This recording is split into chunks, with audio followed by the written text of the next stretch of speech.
Well, enough of that, man. Hey, I got my good friends here. Horatio. I got Michael Delaney, and I think we have Kevin Dorff here. Yes. Yeah, don't wave yet. Oh. Okay. Now we can wave. How's it going, man? Hey, everybody. Oswald. Happy Halloween. Yeah, the spooky season is starting soon, right? It's not. It's No, not. you don't People think act so? like it is. It's not. No, come on. It's You're so wrong. far away. It's You're so far. wrong. I mean, everyone rushes it, but yeah. Yeah, in Well, times Um, of war, we always rush holidays. Everyone's depressed, so like times of everyone's war. trying to get pumpkins.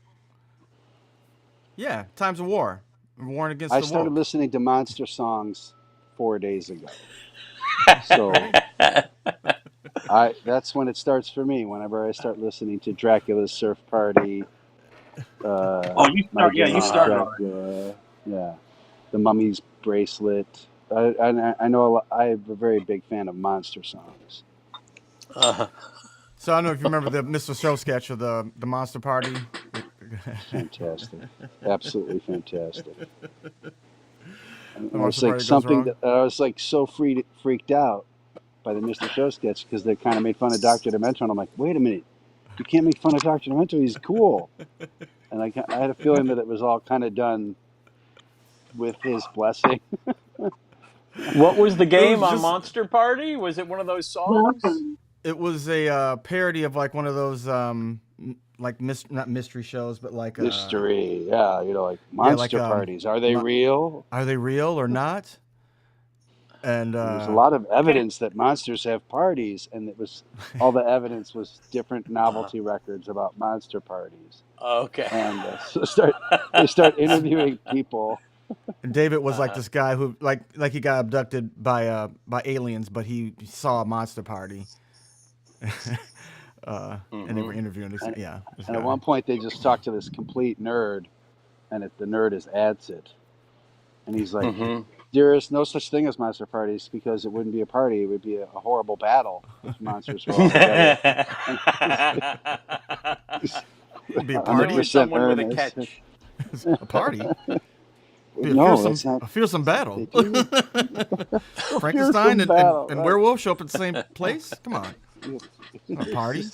just he was astonished that anyone would even think it was possible. It was so sincere and funny.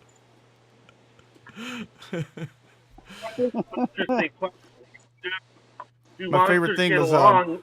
what were you doing in the graveyard anyway? He's like, oh, I was just looking for a corpse to dig up and fuck.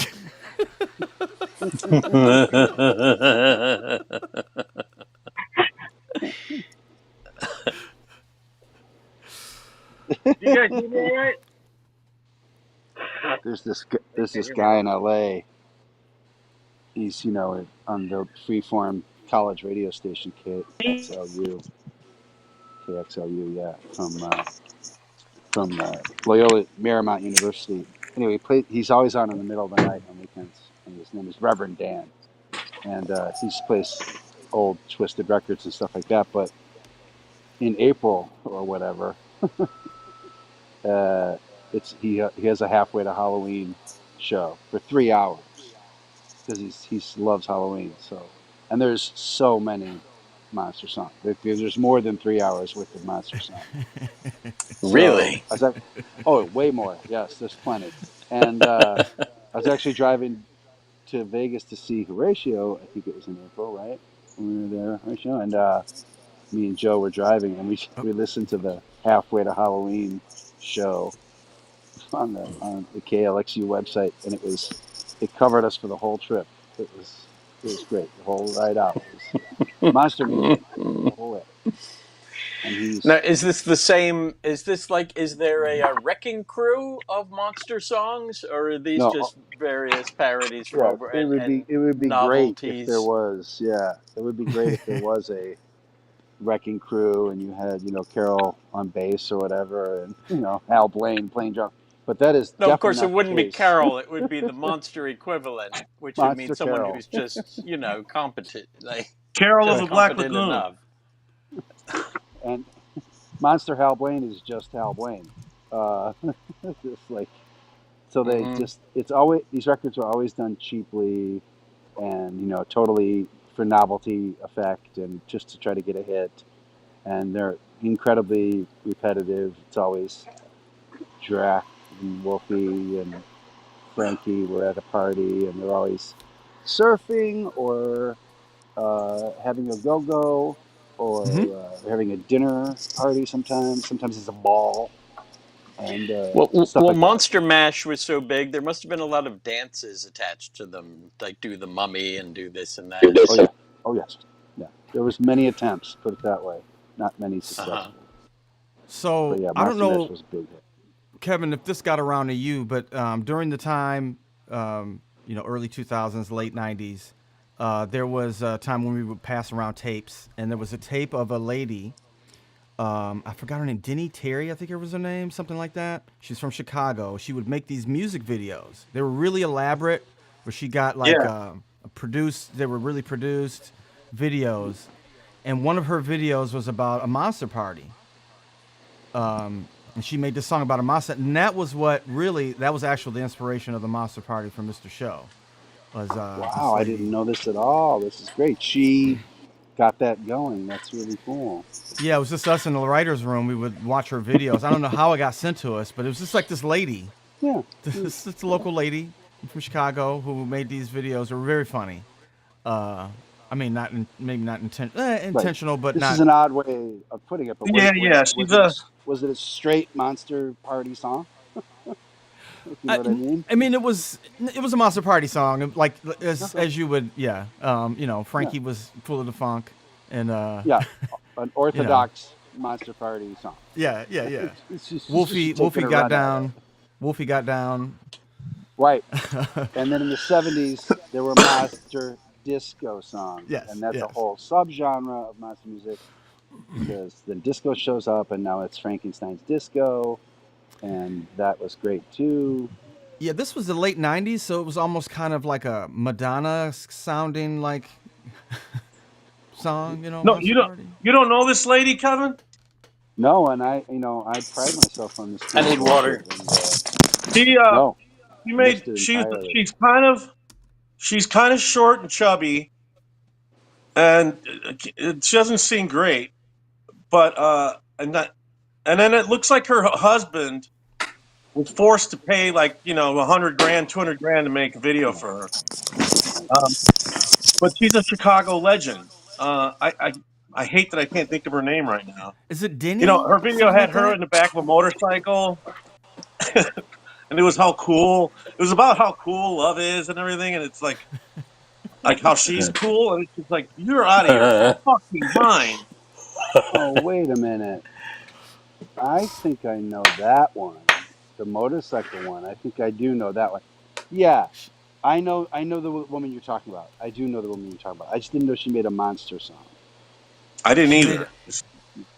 Yeah. Oh man, I can't remember her name. If I could remember her name, I remember this woman. She's not exactly, like, she's kind of cute and stuff, and she's just very into her music, and she's very happy.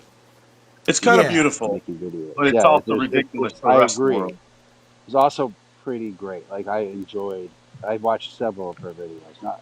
I'm so glad that I wasn't like asleep on this thing. I just didn't know about the monster part. I definitely know the artist. I was there for that. I was surprised. I'm like, that's a fake dwarf if he doesn't know that lady. Yeah, no, I agree. I know who you're talking about. I forgot about it entirely until today. There's always a local feel about those things. That's one thing that Joe always captured with the Count Floyd album. Has that littleness. It doesn't feel like it comes out of a big city at all. Well, it's not supposed to, right? Yeah. That's the whole gig is that they're not ever in a major city. And they're all little kind of shitball stations, right? Mm. And it's based on such a TV phenomenon, because there would have been no Elvira Goulardi, there would have been no Svengoolie, there would have been no Uncle Floyd in New York. There would have been none of that if it weren't for one year in the 59 or 60. Universal offered at the yearly convention for syndicated television. They're like, well, we're offering a syndication package to independent operators like WGN, WOR, or whatever, for 26 Universal monster movies in repertory. And it's just you pay the fee and you get And you access can to just 26 of them. You can roll them twice in a year and you get covered. And so people bought the package, stations bought the package. And like, great, now we got all these fucking monster movies and nothing to do with them. When are we going to? How are we going to present these? In a series, and then city by city, there was always like the weatherman was like, "Oh, I'll stay late on Friday, sure." And the next thing you know, boo! Like it was a real phenomenon. Just imitated, Yeah. imitated, All imitated, right, let me get imitated. this out of the way, guys. Welcome to the meeting. So everybody here, we're going to start showing monster movies on Saturday nights. If anybody wants to, I know it's corny.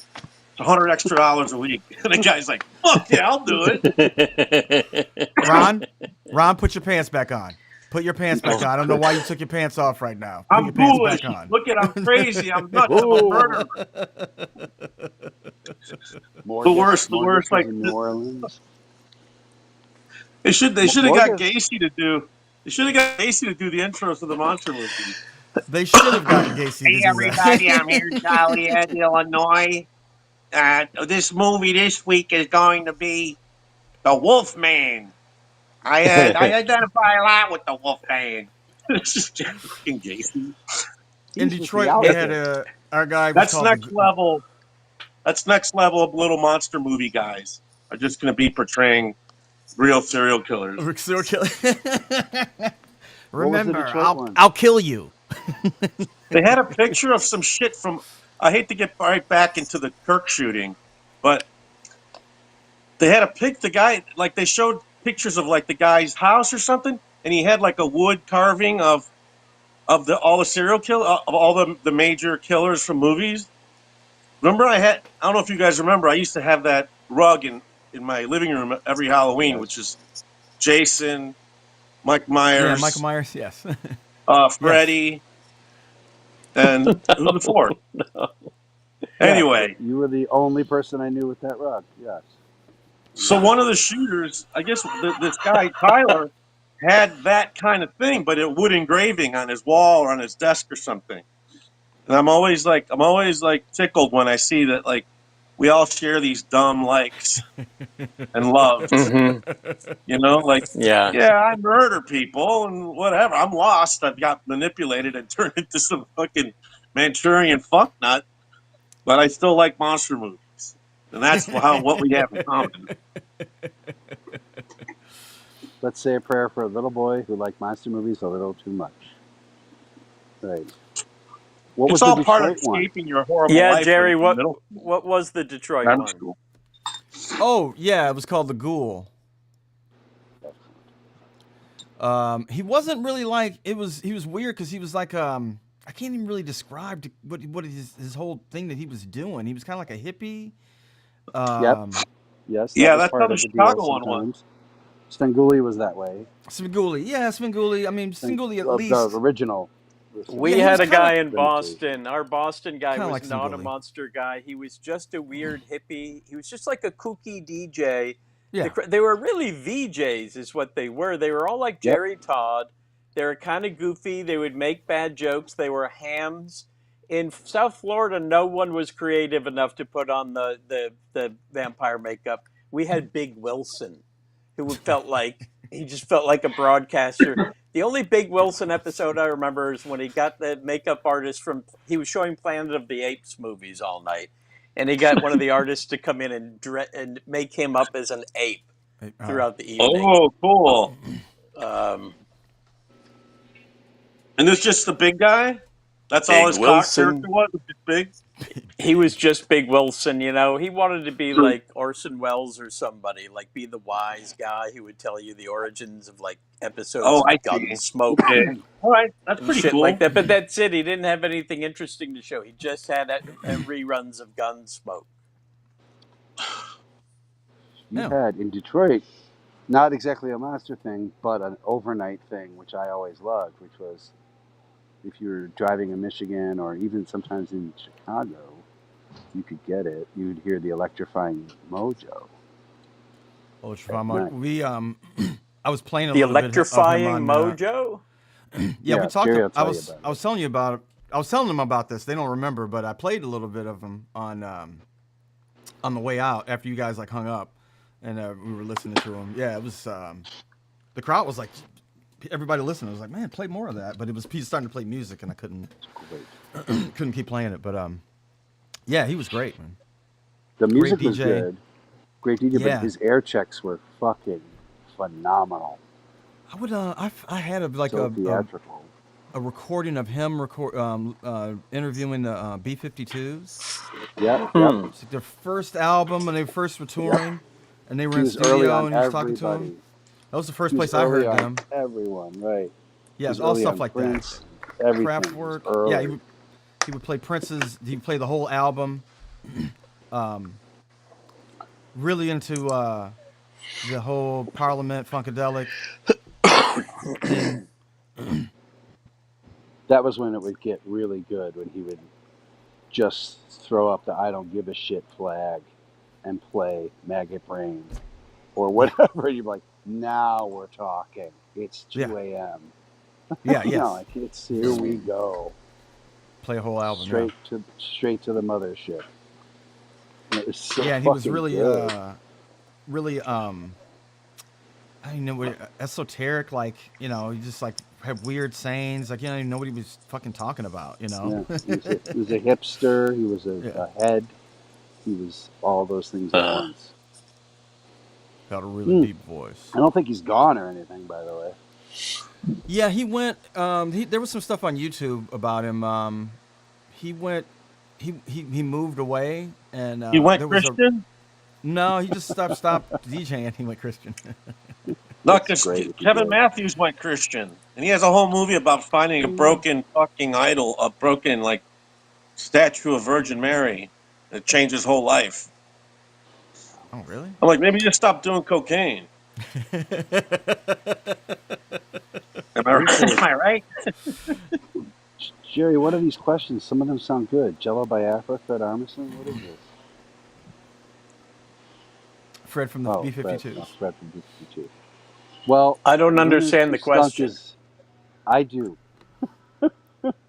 Well, let us Jello know. Let Biafra everyone and else Fred know how much fun you're having. Schneider, Fred Schneider and Jello Biafra have a similar delivery. Okay. And it's the way of talking that sounds like this. Because Jello Biafra will say, we're sorry, but it's against the law to jump off this bridge. You just have to kill yourself somewhere else. That's like a thing from a song, like Dead Kennedy's song. And then Fred Schneider did the same thing. So, you know, everybody had matching counts. So this, there's an improv warm-up. Hey, Fred Yeah. Snyder, what are you doing? what are you doing? Hey, You have to Fred say, Snyder, what are you doing? And then whoever it is has to say an activity. And if you But, like, if you fail, right. you know, if you hesitate, you lose. Right. I'm making You're you a out of the birthday cake game. in the name. Yeah. And it's just like, but they're like so many things that we dealt with, you know, like in our ears and brains. It was all based on weird atomic age shit that those guys had grown up with, like Jello and Fred. You know, Well, I think we just 50s convinced. announcers and stuff. I think you just convinced 8 people not to do improv. And It's just a warm-up. That's what they do backstage. and 2 They people save that the try good stuff for all day. I really people thought it was just good. go, Good warm up. 2 I mean, are I haven't on warmed board. up. I haven't warmed up since Sharna was teaching me, but that sounds like a good warm up. Yeah, you would always kind of bow out of that kind of shit, wouldn't you? Hey guys, we're gonna warm up. Yep, I'll be over here. Yeah. I'm running to the Circle K. I'll be back. I really was too cool for school. I'm like, I don't know. You're gonna mess me up more than anything. Let me just get in my rhythm, my mode. Now I got to worry about how shitty you guys are at improv. One more thing for you to fuck up?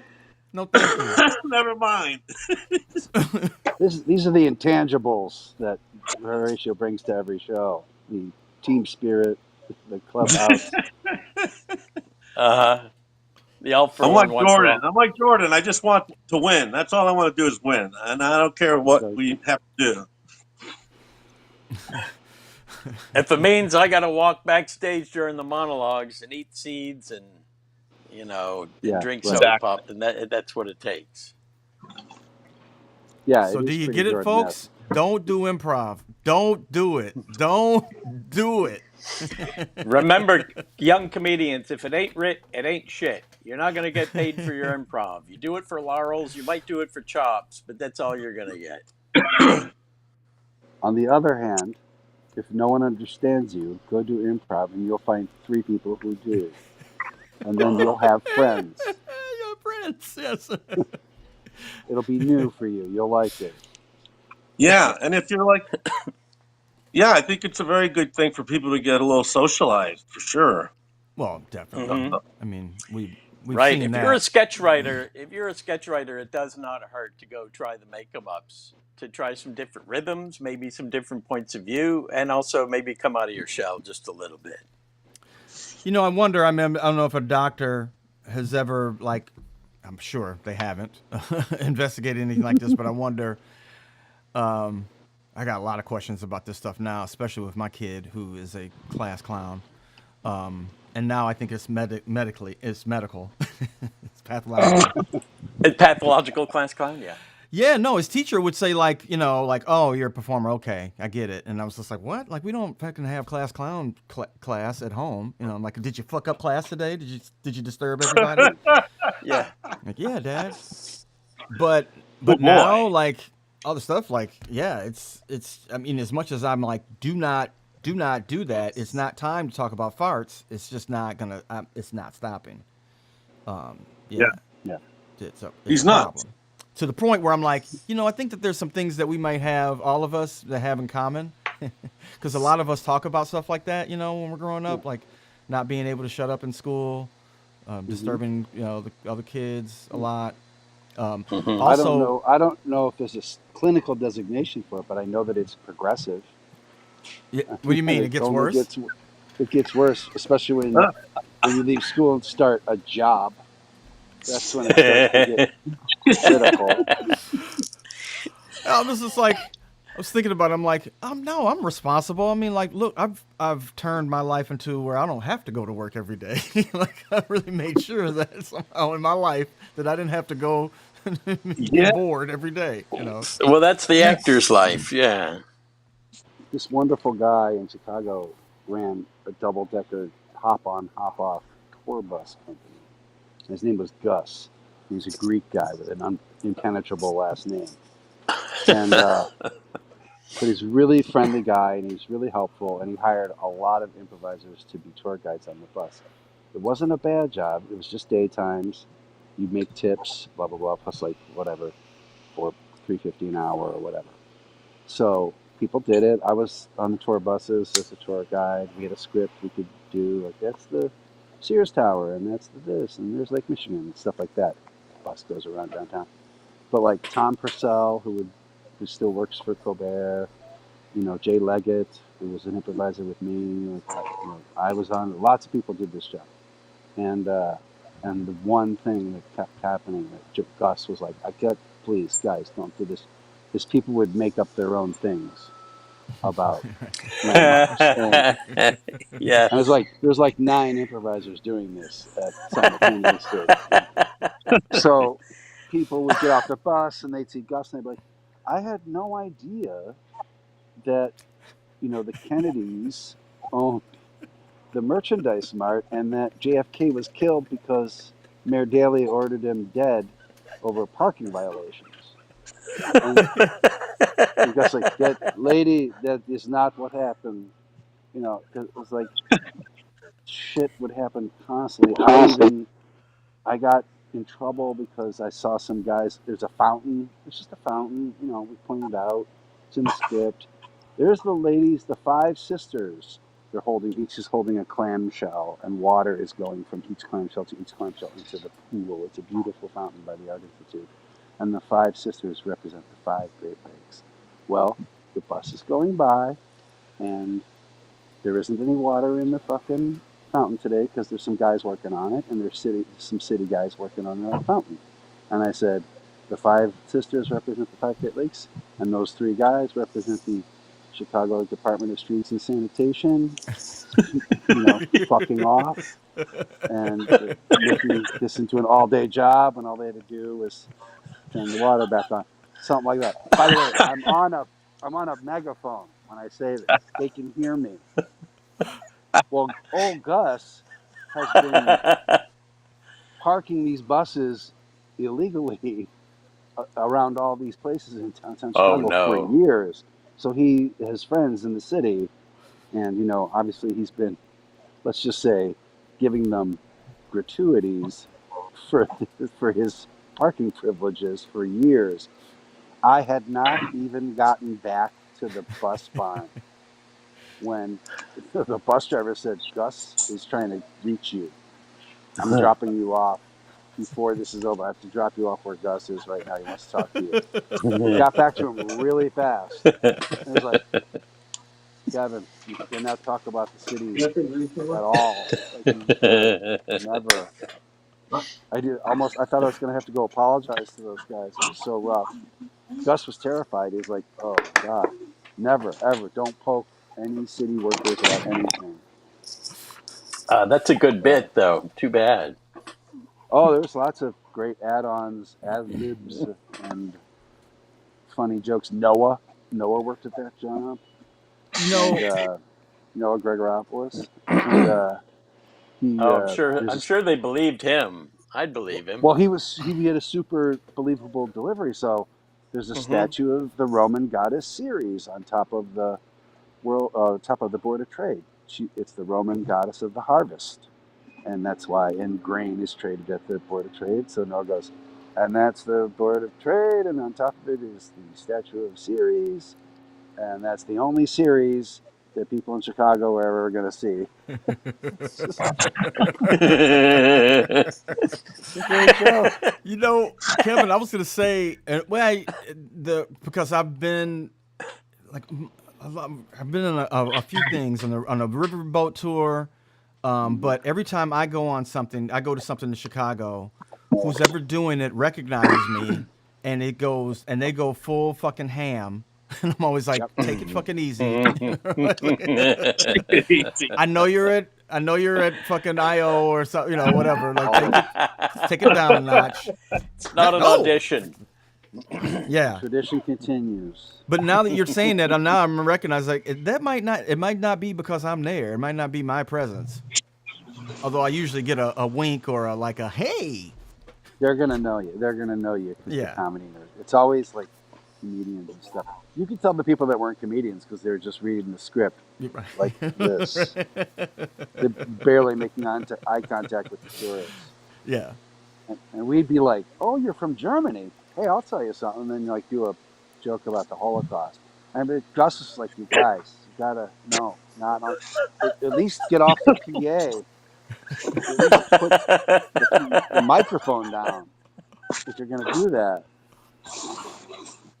Yeah, that was the price. The price you paid to hire one of us is that you hire us. You get if you hire the Three Stooges to cook your society dinner, that's on you. Entirely. That's on what you. I've always said, right, Horatio? Right. That's your fault. Right. Now You live in a rich neighborhood. You know what happened to the 9 other times they were hired. Yeah, because they're also your plumber and your carpenter. Yeah, right. Remember the plumbing situation? Anyone who changes careers that often, it's got to be incompetent. What, is mice running through your house? What did you think? The salt? The salt is in the sugar? and now you're trusting them with Mr. Gottlieb's birthday party? Are you crazy? Uh-oh. Raj is robbing a car he's burglarizing someone's car during the podcast. Anything of value in there? I gotta do my thing, boys. I gotta keep working. I know you got to pay the bills, but come on, during the show. So did you notice the thumbnail that I sent you guys? What is that about? Yeah, this week's thumbnail. It's you. It's Jerry on Kimmel. Did you see who else was on there? You know, I'm not one for being able to recognize people. It's a really low res picture It's Dean. at the end of the. Who is it? It's, It is. Who are the It's Dean guests? Cain. It's Dean Cain. Ice's Cain. Oh, own. that's right. Yeah. Ice Agent Dean Cain. Oh my Yeah. goodness. I And don't what even was the remember bit? that. I Who was are sorry. you? If anybody can like find out what year that was, I think it was 2004. I don't remember it at all. I mean, I was myself. I'm saying, but, I don't Were you on remember. as yourself? I was on as myself on that one. Yeah, I was doing a bit. I think I was doing a bit because I have that button on. I did a bit called "I Wanted to Be America's Best Black." Yeah. And Jimmy used to let me come on and like do bits, you know, just the same as like Conan. He wanted it to be like Conan when you guys would come on and do stuff. And the writers were cool with it. They would like help me out. I would write bits and then I would come in and they'd fix them and stuff. It was actually really cool. Wow, that's pretty cool. Yeah, and I wrote that bit and Bobcat directed it. He was really into it. But yeah, the button that they're wearing, and you can't see it, but I was America's favorite black. Yeah, I don't remember Dean Cain at all. They look like they enjoyed it. Yeah, they're helping. That's like Oh, early yeah. days of the Tonight Show when they had all kinds of space to fill. It was like 2 hours or an hour and a half at least, and they had a lot of regulars that they stopped asking once they went to the 60-minute format. Like they'd have Buck Henry on all the time, and he didn't have to do a pre-interview. Buck could just show up and do whatever. If he wanted to do a bit, like the thing about animals, I think they did a thing about animals' rights, but it was so absurd. Like they didn't have to be naked or something. October 11th, 2004. Thank you very much, Lunar Spunk. That was Wow. right after my birthday. Quick service. October 11th. That's the SNL birthday. So that would Coming have up on been an anniversary. right before It's the my election brother's birthday too. Did you That and would Craig before go on? Bush's second election. Did you and Craig go on Kimmel too? Together? We did, yeah. We did. I saw that a couple of times. But yeah, he let me on a bunch of times. I did a lot of. I used to do a lot of bits on there, and especially like you said, when it was an hour and a half, and they'd have a lot of time to fill, and they'd just like come on and just do whatever, you know.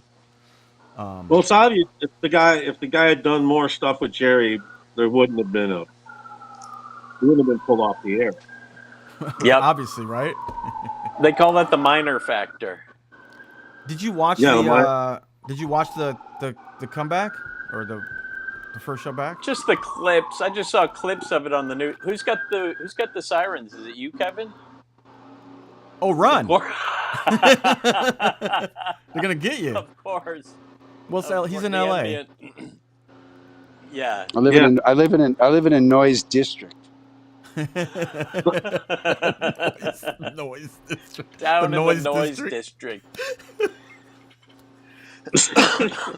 It's not generators, leaf blowers, construction equipment, or sirens. It's not allowed. Oh, well, no, I'm down in the noxious gas district. Yeah, that's a different area. No, I was just gonna say that monologue, him doing that is like what we're gonna miss when late night is gone. You know, when you don't have that anymore. Late night's tried gone. to tell this to so many people. Late night isn't going anywhere, you guys. There's nothing to fucking plug the hole. We talked about this. The barrels, they're plugging the barrel, and the barrel's empty. There's just the whiskey at the bottom of the barrel. You saw what they replaced Jimmy with for a week. You can't do it. If you think late night's losing money, stick on Celebrity Family Feud for a while and see how that goes. Yeah, right. And it's already been put on the air for like a year and a half now. That even the repeats of that shit. So, I mean, it's not even like, oh, it's the first run of a new celebrity. Maybe that would do something, but still, like, it's not. You're watching like 5-year-old shows, 6-year-old shows. You're not. It's not going anywhere. Weird to me was CBS took off whatever the game show, right? And then they put Comics Unleashed on. It's just like it's just a talk show, except this is comics sitting there. Right? Yeah. You get back to the same thing. I mean, Yeah. it's not because nothing else. There's nothing else. Once they made that day part got invented during our lifetime, and now it's there, and it's never going to be. It's never not going to be people sitting around talking. Well, Kevin, let me ask you, You this think? then. How am I going to be able to save money? I own this network. How am I going to save money? What am I going to put on? Because I could just go off the air like we used to. Watch the ads. They'll tell you gold coins, reverse mortgages. The ads tell you how to save money. Well, they took Seth's band away. They made everything cheaper. That's how it started with Conan. The whittling began. Well, that was what they were saying with Colbert. They were saying like, well, it's too expensive. You know, like they're renting out that theater is really expensive to rent out. You know, you rent out this huge theater to do this show every night. But they were like, what if we made it cheaper? That would be an insult to Colbert. To go, okay, can we? I'm not saying it won't look like dog shit in 5 years. It will, but it will still be there. Yeah, that's my point. It's not going to be. We're never going back to old I Love Lucy's at 11 o'clock. That's never going to happen. Yeah. Yeah, you think it's going to be original programming? Look what happened to things like Comedy Central, where you go to Comedy Central on primetime and you just see like marathons of The Office and just shit. They're not producing anything. Because cost drove their entire perspective. Costs. Just reducing costs is the way they think they're going to stay alive. Yeah, and if you that means cheaper and cheaper stuff.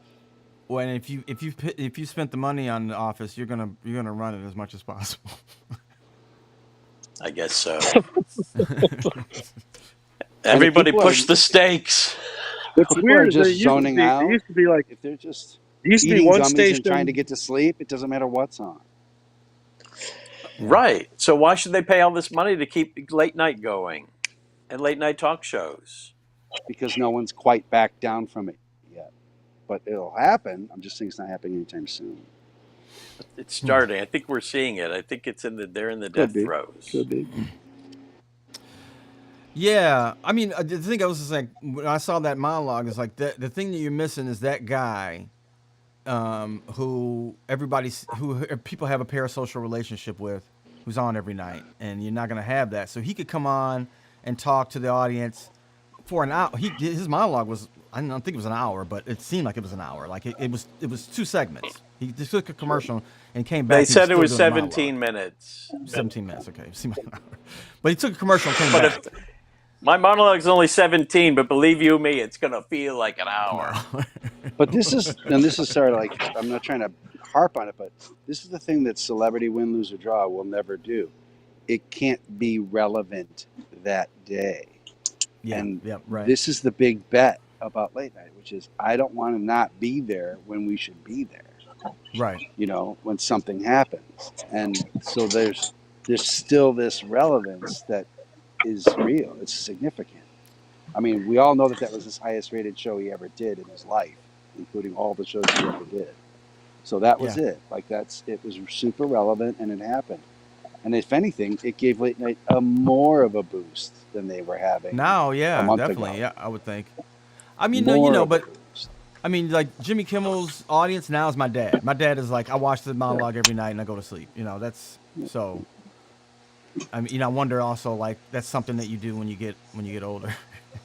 It is. I really wouldn't mind it if late night turned back into something like Tom Snyder. He was the first one to. He kind of originated that 12:30 slot, or you know, and those are coming back in the form of the podcast, that kind of Dick Cavett sort of vibe. But I didn't mind that as long as you get good guests. Tom Snyder, from what I remember when I was a kid, was simply the worst television ever. Dude was the worst. He was the worst host. He was terrible. He talked over his guests. He didn't know anything about him. He was stupid. He was not engaging. Yeah, he babbled. He was the worst. He looked funny. Okay, wait a minute. Funny. he would babble on. He would babble like I remember the show. Like He he had would good babble for shows, like but 10, 15 minutes at the he had top of the show. fabulous guests. It was called That was the conversation. thing. And he would ruin It it. was He would called ruin the conversation. conversation. He It wasn't did sell ruin this, it. sell this, sell this right now. It was all right. Let me buy my book, but listen a little bit. Tom Snyder, Children by I know, Apples, but Tom where else Snyder. could you hear? Where else could you hear people in the middle of the night talking to John and Yoko and Exactly, that's the the first thing I SNL thought of. cast? Yeah, Johnny and Yo's the Belushi first and thing I thought Aykroyd. of. That was their Right. first gig. I think that was probably their first talk show. He One of did the have first- Belushi and Aykroyd. And The the first Clash, impression- right, I TV think? too.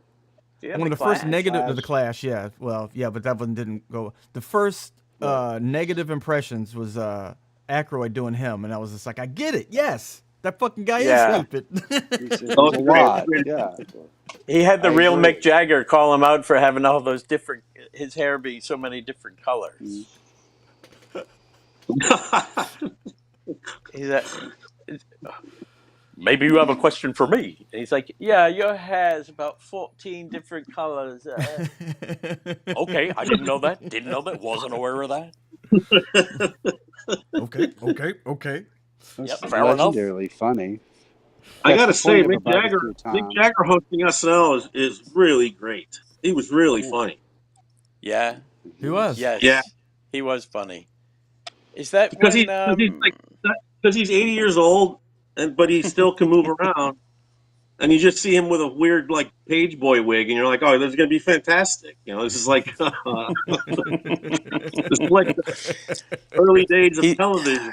Are you talking about the recent one where he was at karaoke with those guys? I'm talking. That Yeah, I think Mick it was a Jagger? couple years Yeah, ago. that's It may have great. been like Yeah. 2 or 3 years ago. oh, And he was at karaoke, and he was like, "Well, I'm going to do one." I'm like, "No, you suck. You can't sing." And all of his friends, all of his work friends were like, "Oh, no, Jesus, no, you're good. Just we're fine. Let yeah. Fred do another one." Like everyone's doing one, and they keep telling Mick, "Fuck off. You're definitely not getting up there. Like you suck." And it's just fucking great He's a good sport.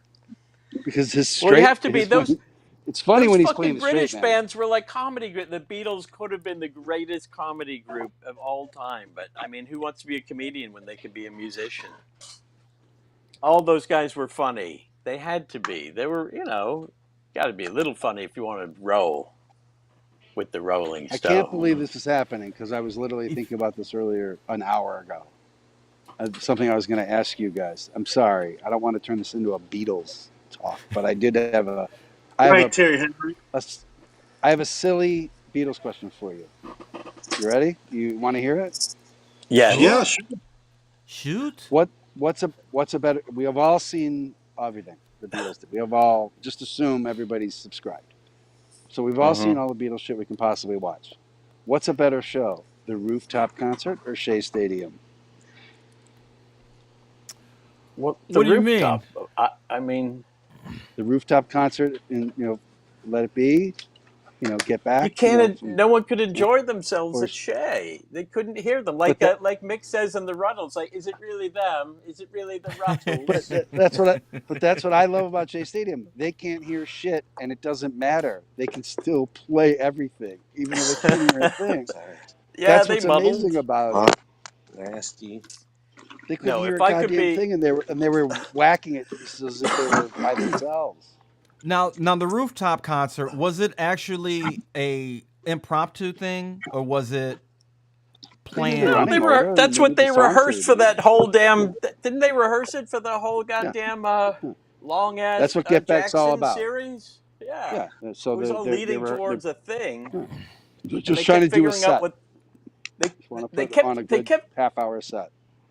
they kept figuring out what they didn't want to do. They started in a big space and they hated it, and then they moved to some other things, and then they thought it'd be a gas if they just went up and just like Jerky Boys did, just did it on the roof. And it's Get the great. cops- and Billy Get Preston is thrown with out. them, and he makes it really were- great, and it's fantastic. It's a good thing the comps showed up because their fingers got too cold for them to play anyway. They'd had Yeah, it. I know as long as which one I like now that we're on more. Beatles, you gotta do that Paul McCartney again. That Paul McCartney had me laughing for a week. Dude, Like, Paul because you McCartney got the had me new laughing for Paul. real on Monday. This is Yeah, I not know what you George. mean. The George's new not doing the old Paul. Paul. He's doing the new Paul, and he's got a new voice the way Elton's got a new voice, and he's got a slightly new act. Also, Paul's got a new attitude. Dude, Paul and Elton are both in Spinal Tap 2, and I guarantee you it's good. It's good. Have you guys seen it? It's really No. good. I haven't. Yeah, I really saw funny. it. I saw it. I It's think really good. it's like a classic Christopher Guest style. You could it's much more prepared than Tap. Tap, they just prepared the history and then really brought it into the present. I think this is more like Mighty Wind, where it's a little less running with it, but there's definitely enough to keep you going for the whole Uh-huh. thing. And it's under 90 minutes. It's a great length. The jokes are really funny. There's only like one thing that I would have ditched, but it's fine. And then other than that, like it's just fucking really good. It's funny and great. I think it was really good. It's And Paul no, McCartney is hilarious, and Elton John is hilarious. Rooftop. Yeah, they're We got both rooftop great. votes from Nunez. Nunez says Rooftop's better. I'm not spoiling anything to say that Elton sings Stonehenge, and it's fucking great. It's really great. It is. Yeah. Now I wanted Nunez more is Tap. right. I wanted more original Tap songs. We get a really good premiere. We hear Derek playing one of his songs for the band for the first time. I wanted more of that. Uh-huh. That's Oh, good. he It wanted was to. good. He It would was finally wanted to good. put a It song was in. Oh, I'm probably gonna go see it today, Jerry. You should leave your do family it. and just go see it today. Well, when you watch Spinal Tap, you get hit with 9 new songs. In Spinal Tap 2, It's you're getting very overwhelming. mostly stuff you already know. Oh, really? Well, sure, But yeah. even though they're going to do parts, not whole, which is a good idea, they did really juicy middle parts of each one of Yeah. these tunes that and they all paid off in a good way. Like you wanted to hear them, they sounded good. It was good. Like it wasn't like, oh, I Right. don't want to hear Sex Farm. I do want to hear Sex Farm. I just don't want to hear the whole thing. Yeah. Right, And yeah, so yeah. They were kind of woven did into that the scenes. perfectly. A Done lot of well. rehearsal. Yeah, you hear him in Reiner's rehearsal really a lot. great. Rob Reiner is great. He's great in Spinal Tap, and Rob Reiner's great in this movie. He's really good. He's really Well, funny. he's like a good score. You don't notice him Great. because he's keeping the whole thing moving. See? And now we know he was yelling at Carmela Harris's husband. Doug. He was. What? No, it's What now? supposedly that they were all watching Rob Reiner. They were watching the debate with Biden when he like folded, and Rob Reiner got up and was yelling at him. Was like, "We're fucked because of you!" And he was just pointing. And he just happened to be pointing at her husband. He was like, "Me? What did I do?" This would be great if he was wearing a USS Coral Sea cap the whole time, yelling at him like Yeah, the no, director he of probably Spinal Tap. was. Spinal Tap's good. And Nunez is right. I want to be on record. Nunez is right. The Rooftop Concert is a better show, but Shea Stadium is really fun to watch in a different way because they can't hear a goddamn thing and they're still nailing it. There is no. I've never seen Joe, the whole Shay. I've never watched the whole Shay, great. just bits and pieces. But it's hard to. I feel like it's hard to get through. No. Really, it's a Beatles show. It's pretty. The Beatles shows were intentionally quick and to the point. And there's no fat, so there's nothing. There's And no screwing around. You don't get bored. I was stunned when I saw Elvis going out and playing like 35 minutes, and then that's it. Yeah, That was Yeah. a lot. He was done. yeah, that was a lot for him. He was. And he would have been spent. late. He would have been late, and he did Uh-huh. 35 minutes. Yeah. And then And he's it's most a likely disaster. He's most likely constipated. So I'm sure that I don't know if that speeds up the Or show. unconstipated, or just recently, like within the last hour or so, unconstipated, which is a different issue. And they came up in an era when live shows were review shows anyway, so every band had about 30 minutes to play. Yep. You'd go see a show. It's like, I'm going to see the Supremes, the Beatles, Herman's Hermits, and the Turtles all in one night. How's this going to work? Well, everyone's going to play for about 25 minutes. Two songs. Yeah. Uh-huh. Right. Yeah. Yeah.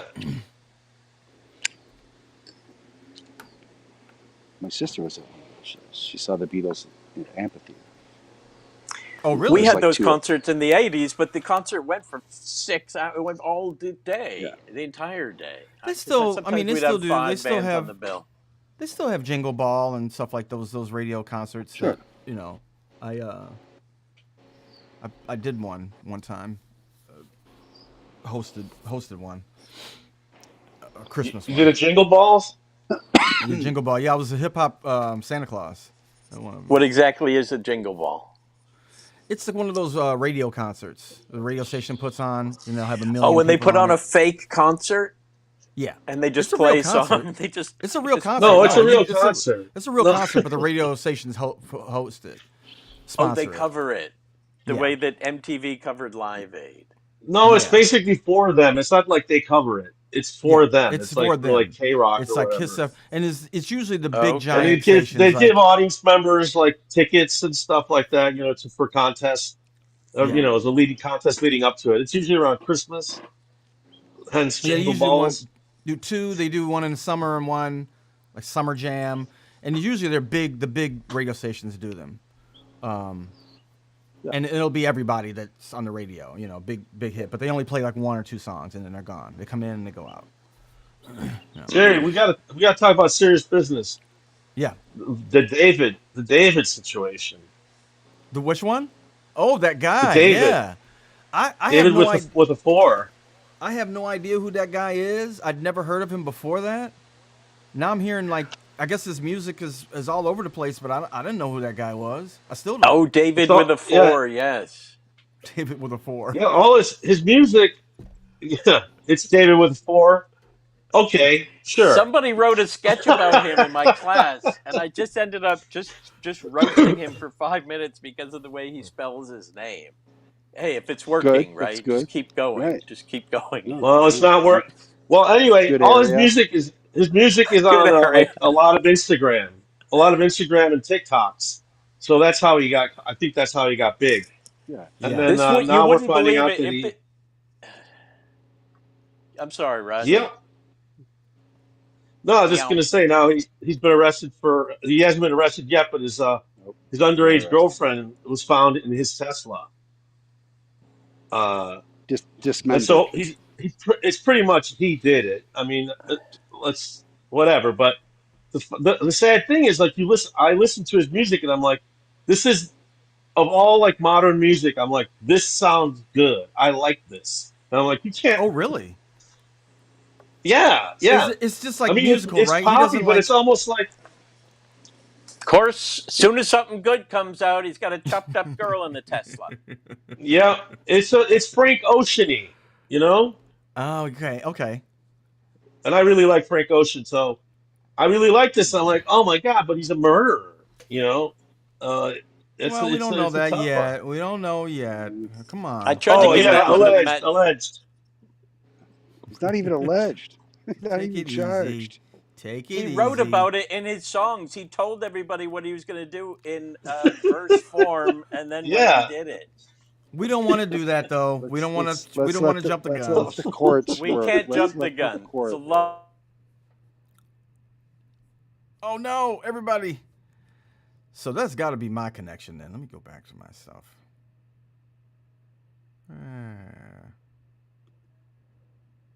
Maybe it is. Maybe it's me. Maybe it's them. I don't know. I'll get them back though. And what will I talk about until they come back?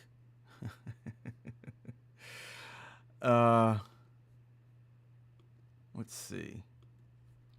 I was I this this thing with the anti-ice written on it, like I'm not to make fun of people that got shot, the immigrants that got shot, but anti-ice when they said like there was anti-ice sentiment on it, and then it actually read anti-ice with ink pen. Yeah.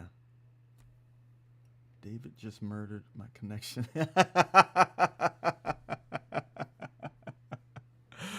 Horatio's thing was, oh no, it was It's Kevin's message to me was that David with a 4 murdered his connection. Very funny joke. Salty indeed. FBI cut the cord. I know. Yeah, this has been happening to me a couple of days. I've been doing some other stuff and I've been getting some freezing. Although I'm still with you, so it's just my connection to other people, which I don't understand why that's happening. But then I'm still streaming, so I'm not getting my connection out isn't.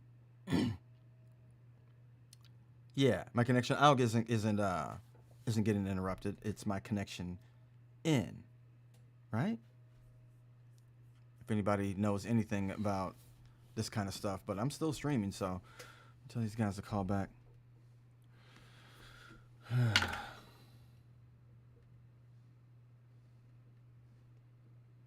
We were getting a little bit of a hard time, but anyway, yeah, this is a lot of people are comparing these bullets. Nunez, did you drop a dime on us? Did you call the cops? Get us dropped out? No, I don't know. Well, it's definitely the software that I'm using. I use Ecamm, and I could use Zoom to put them in, but no, they go directly from this software into the stream. But yeah, I don't know. It seems like they might be having problems connecting back to me too, for whatever reason. But yeah, so people are connecting this this bullets to the picture of the bullets to this, which is one of my favorite. It became a meme not too long ago, but it's really funny that this guy. I'll wait till everybody gets back to talk about it, but okay. Black's rule. Yeah. Waiting for host. Okay. Hang up. And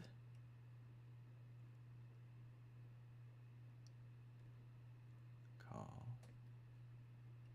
back.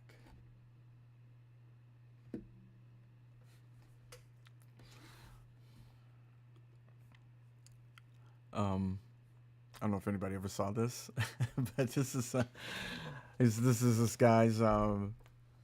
This was a story out of Mississippi. This guy said his.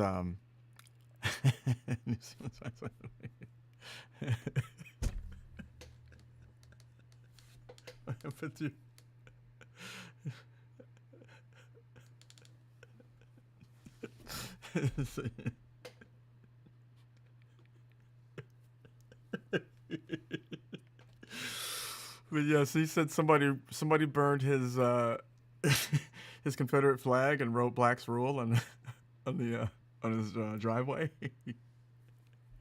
So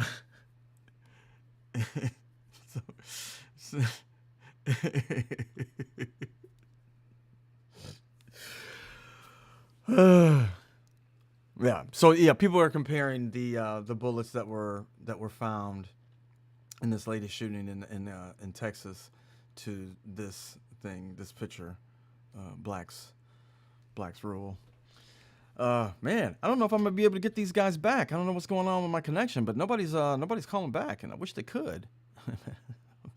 You think Obama did it? And by the way, that picture is from 2015, I think. Was when that happened. Finally, I get one person back. Everybody's got to reload. You know, they got to reload. Wait for Jerry to reload and then reload. Otherwise, they'll just try to. It's just going to try to reconnect till doomsday. Right. That's what I was saying. That you got to hang up and then call back.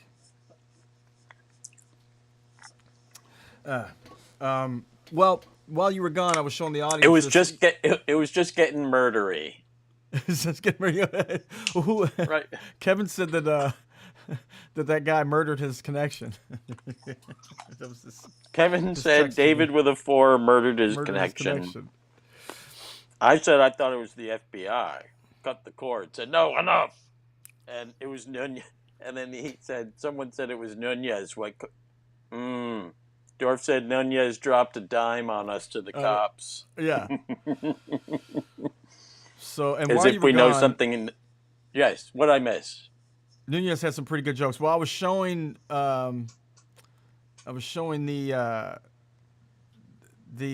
this thing. I don't know if you saw this, but the Oh no, is bullet. that the bullets? This is the bullets that were left at the shooting. Wait a minute.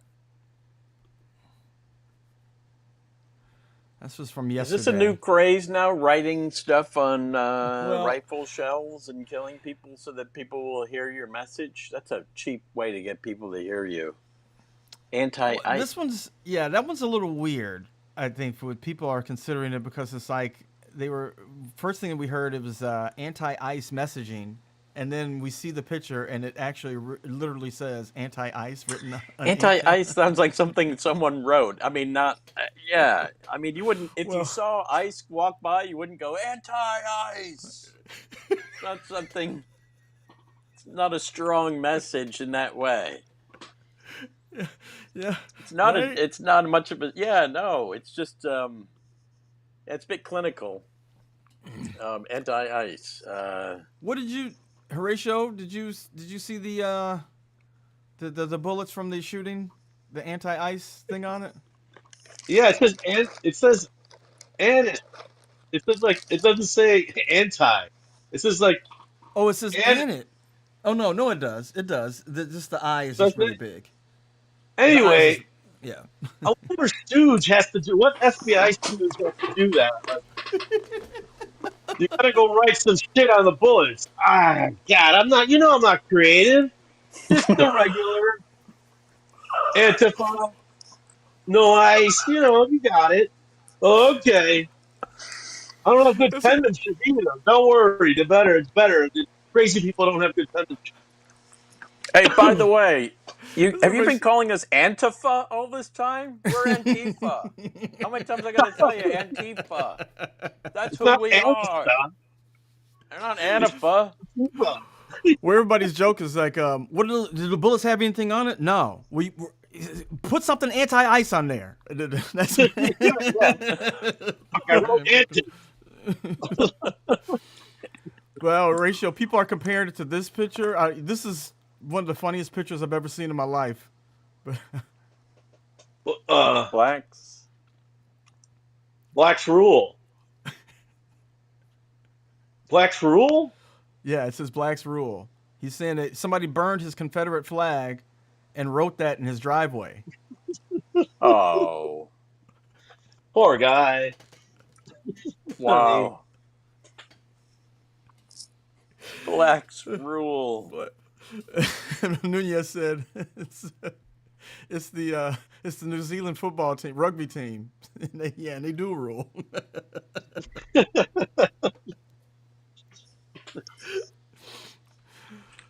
Blacks rule. One time, the rebels broke into our high school and spray painted all this stuff all around. And one of them was Rebels Rule, but they misspelled rebel. It was REBLE,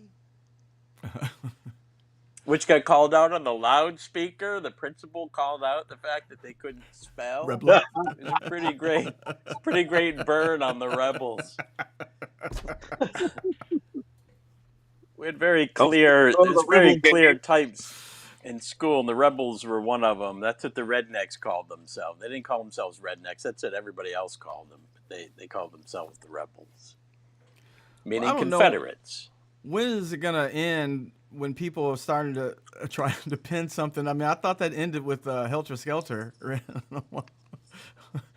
What? What is it gonna? Writing Somebody stuff? writing something and trying to pin a crime on somebody else by writing something on the wall, like the Manson family. Yeah. Wait, was that the point? Was that the point of writing Helter Skelter? Well, they wrote pigs and stuff like that. They wanted it to seem like black people came in and killed them because they were trying to start a race war. Oh, Jesus. Well, no. Yeah. The Helter Skelter was one of them. I forgot who wrote it. One of the girls wrote it, but they were like she wrote that just because they thought they were inspired by the Beatles and they thought that meant Helter Skelter was What's the song was about the revolution? revolution. Yeah, As a kid, just I calling thought people. that the Manson thing came first and the Beatles wrote a song about it. No. Yeah, no, Yeah. Well, yeah. unfortunately. It's a year before, actually. I think the White Album came out in '68, and this was the July '69, August of Yeah. '69. Yeah, unfortunately, that album inspired them to do a lot of their crime actually, because they thought the Beatles were talking to them, or at least that's what Charlie told them. Yeah. Yeah, Yeah. and so Helter Skelter was supposedly all about this race war that they were trying to start, and that's why she wrote it on the wall. So the whole thing could have been averted if Paul McCartney wasn't trying to write a hard rock song. He was just, I just wanted to make a really loud hard rock song. We And really need Kevin at this point to whip out that Paul McCartney. Well, all I was trying to do. We'll start a race war with the We wanted. go up We against didn't want a Whitey. race war. We wanted to there's full no point in stop it. before the race war. Blacky's We were gonna go. already racist to begin with, you know. We were playing the Negro music, so inevitably a war would break out.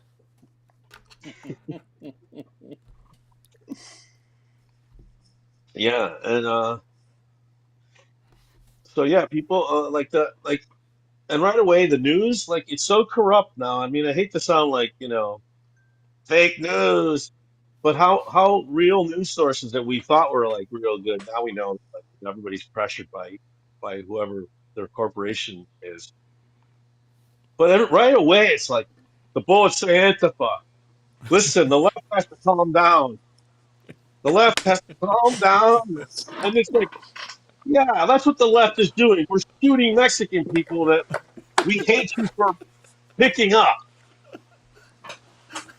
We hate you so much. We're going to kill 3 innocent Mexican fucking people that have been harassed by ICE on a Well, bus. Horatio, I don't know if you saw, but I saw on Fox News this morning the shooter's mother was going off with anti-gun rants. She's so crazy, she filled his head up to go shoot because he hated guns so much. Now I'm mixed up. Wait a minute. What? Antifa on the bullet. What is Antifa, Anti-ice. Dad? I don't even know Antifa. It's fucking some Arab left wing bullshit. Raj, Raj, close your closet door. No. Oh, no, is there a? Oh, Close there's it. a monster. There's a monster in there. No, it'll be a better stage picture. I think it'll be a better backdrop for you if you close the If I door open it behind you. up and you it'd get be most of the closet, it'd be so great if a clown. As long as an insane clown or something comes out. This is a Chekhov's gun situation if you leave it open. Yeah.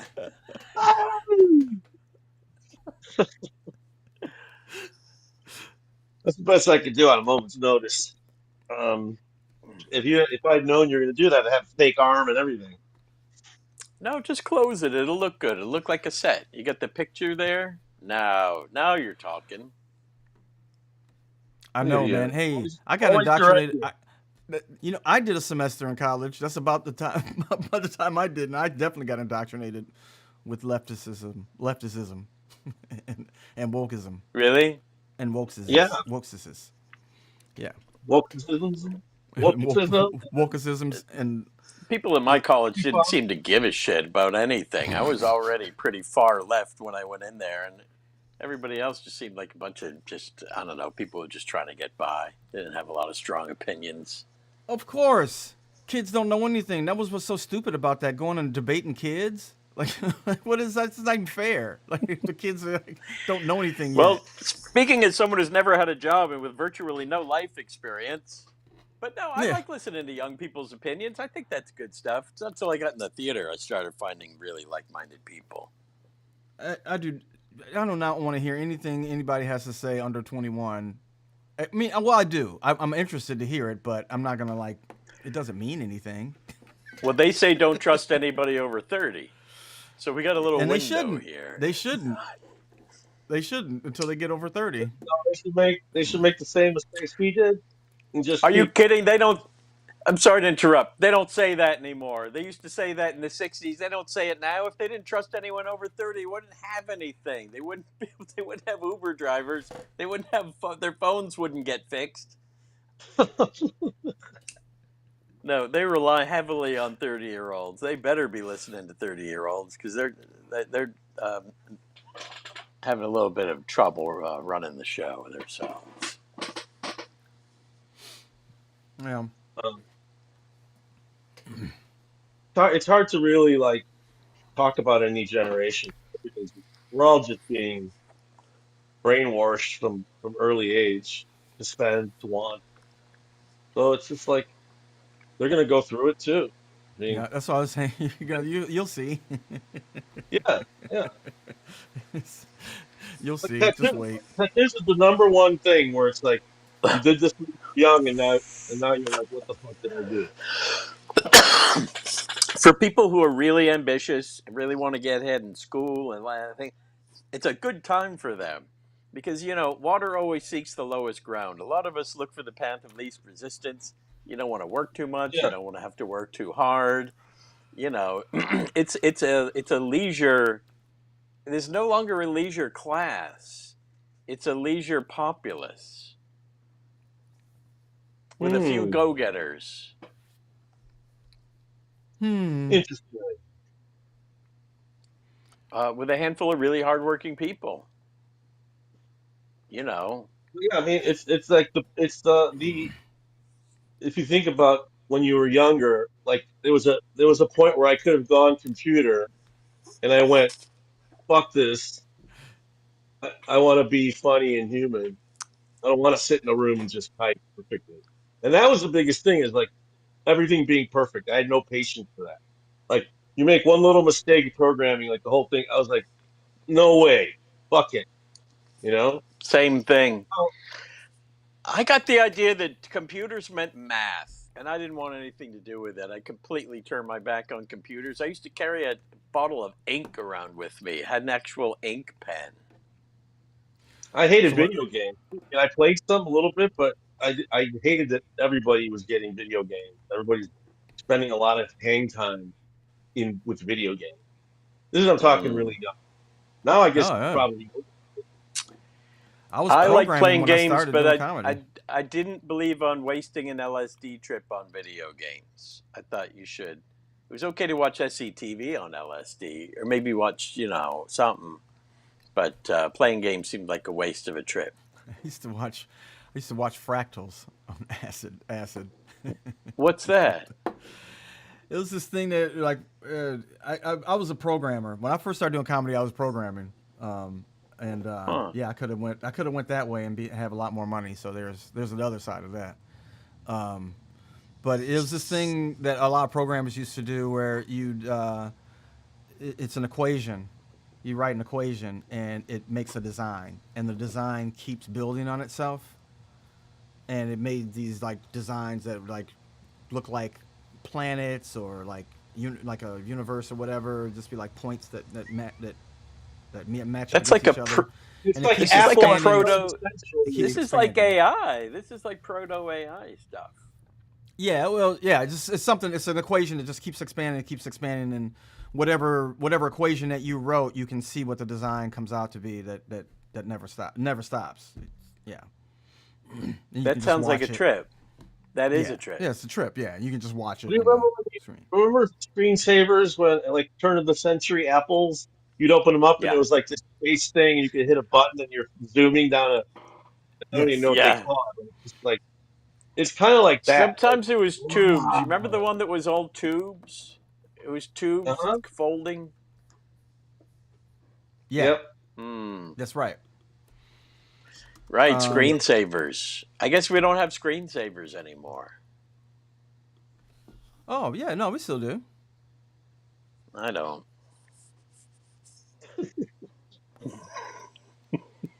I don't. Sad, poor sad. You have just a blue screen that says Apple on it, or you? No, it's just a picture of some trees. I just have my cover Yeah, page. I just have a picture. Yeah, Once in a I while, have. I'll hit a I have button like by you can accident, and then I'll end up with like a you can picture change of a birthday party. that if you want. By the way, yeah. You can I let them personalize happen it. organically. It's usually, like I say, I usually hit the button by accident, and I'll just go with that for like 6 months, just stupidly. Or sometimes I'll pick a painting I like, and stuck with then you get a something. chance. Yeah, Why is Hitler on your phone, dude? Well, I just it hit the was Then you button just and wear it's it out. fucking. no, don't pay Then any you wear attention to it out that. the That was just painting, right? You put Say it Hitler again, no, I Rob. paintings didn't on pay. your screensaver. What?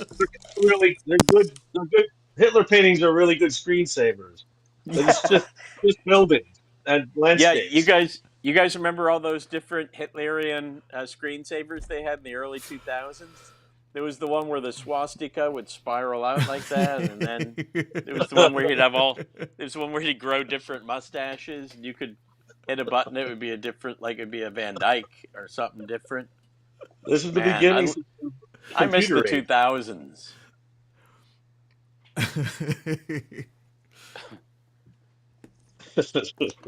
You give me a That would bunch of a. probably sell these days if you did that kind of MTV idea. It was like, damn, I missed the 2000s, and you just tell people now of crazy shit that was going on in the 2000s, like Or, how we missed the 80s or whatever. But they're like well, those talking head shows. People are like talking about uh-huh. like current events. You know, I don't know Yes. how that would be. Oh, talking head shows. I was such a failure at that. I You tried to did, audition did. for that. A lot of No. your friends did them. All my friends did them. They weren't having me. Me and Miriam didn't get far in that arena. you can't. You can't. Then that thing you can't do like a funny character. You can't just drop off and like. No, I did not. You know me. I've never Everybody been likes. about rep. I don't. I don't know the references. No, Paul Shear nailed that stuff. you can't. You Um, can't talk about give me a break as a pirate. Nell no. Carter was the best. Everybody watched it when they got home from school, matey. Miss Carter, you're being brought up on charges of mutiny. Like, no, we're not sorry. We're not doing that. Like, I have more. So then Puffy shot Tupac, and then Tupac shot Puffy, and then Puffy shot Biggie, and then The '90s were crazy. I wrote a SNL sketch that never got on. It was called "Remember Yesterday." yeah, It was one of those shows, but it was just what happened yesterday, and then it got devolved into what happened on that show five minutes 5 minutes ago. ago. Yeah. Hey, remember what happened a minute ago? Man, that was great. That's That was so another one. stupid. Stay tuned for the best number, the countdown to the best number. At number one, was- number 10. Number 10 is the best number, man. Number 10 has been the That's best super number dumb.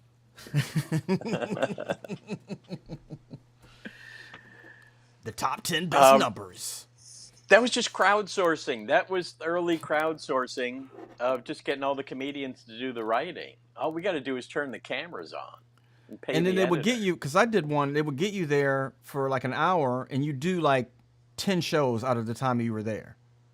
Like, all Get you right, on now we're different going to do, subjects. yeah, now you're going to do 90s. Yeah, and then you do stuff like, Now we're yeah. gonna do the '90s most stupid hats, and you're and like, you just have yeah, who do you know who wore a hat? Well, I guess Yeah. Arsenio wore a hat. I could do a thing about that. Yeah.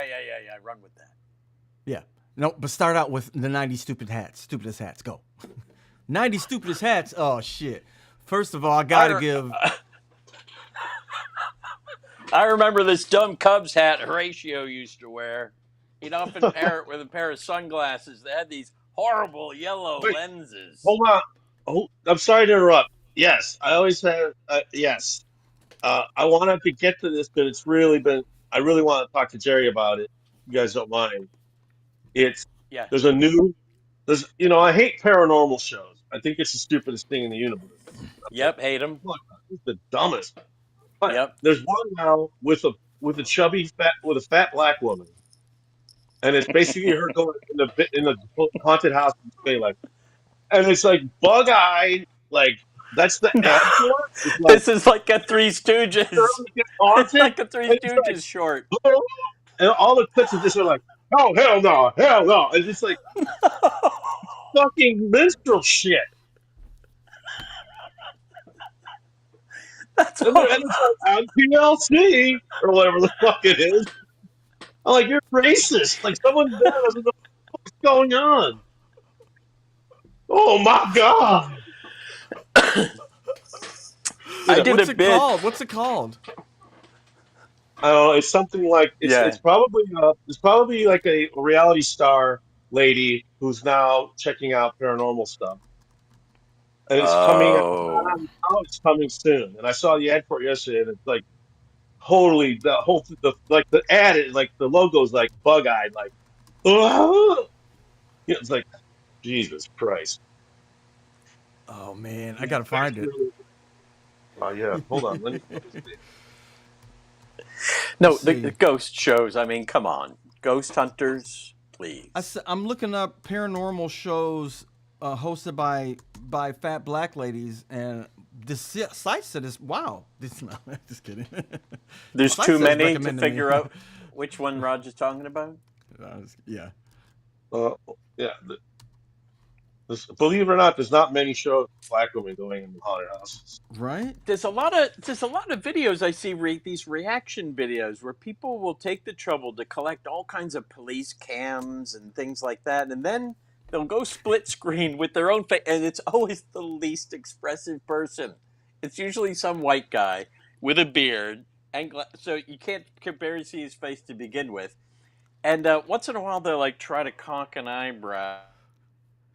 Why are you here? What is it? You just want people to see your mug? Reaction videos. It's like that's a cottage industry. Reaction videos. Yeah. People watching other people's creativity and just putting themselves in the corner. I know, man. But these reactors don't seem to do. I have seen reactors who are at least entertaining. I wouldn't say interesting, but like can make it entertaining. There's something about vicariously watching someone experience something that you like and they've never seen it before, and you see them hearing it or them hearing it for the first time. I kind of get that. Let's watch Tim and Eric's live. They're live. And what else do we have? That's it. We're going to talk Is this going to be in here? Because there's no real light. I don't know where that's going to go. I'm going to place It, I'm it might be stage it. in the guest room. In the plant world, we call it staging. This ain't I'd funny. love for you to do that. Are they This is not reacting funny. to things? This is not funny. Matt, do we have any other news? We to got to report give them a before we go to chance. break? Just hang out, stand by. No, I won't give him a chance. It's not funny. Well, There's this show I found called Black Brothers. I mean Ghost Brothers. I saw The show that. features I three saw black that. male. Ghost Brothers is a good title. I saw that. will Are say you Josh- familiar that. with Josh Darien. Tasty Ghost Hunter? Ghost Let's Hunter see. Marie Jackson. Excuse me. Let's see the Ghost Brothers.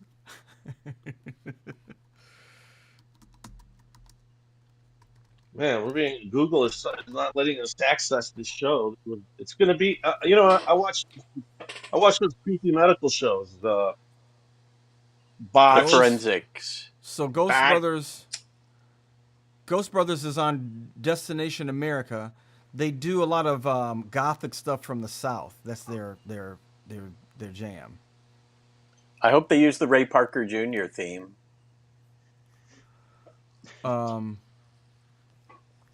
His you mean Pryor's Place? No. Did he do Pryor's Place? He did the theme song to Richard Pryor's his kids show. There's a Key and Peele sketch of just Ray Parker Jr. doing an ad for his album, and it's just the cheapest. It's just him just singing titles of movies lazily. Yes, I remember. Yeah.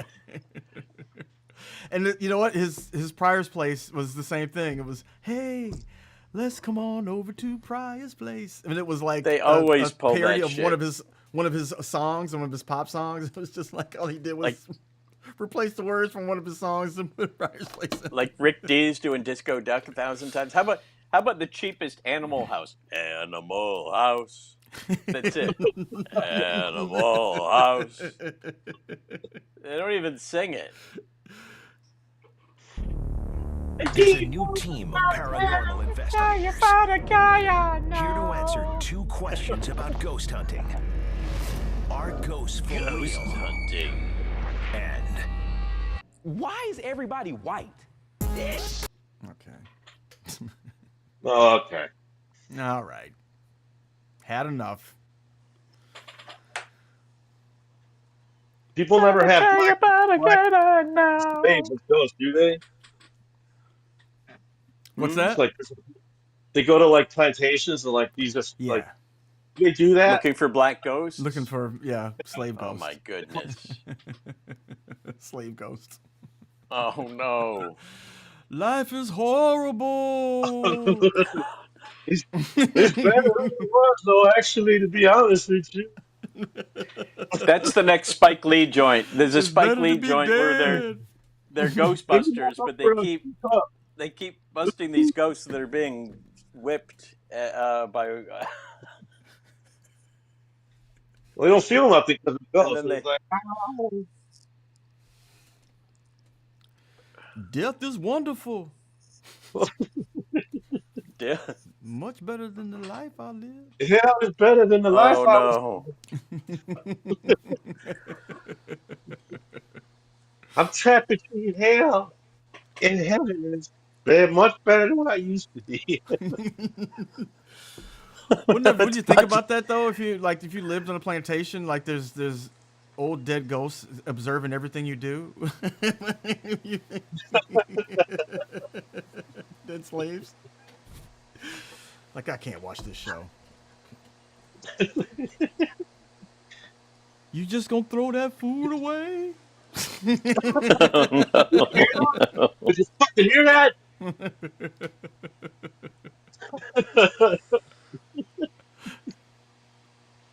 You're gonna throw that food away.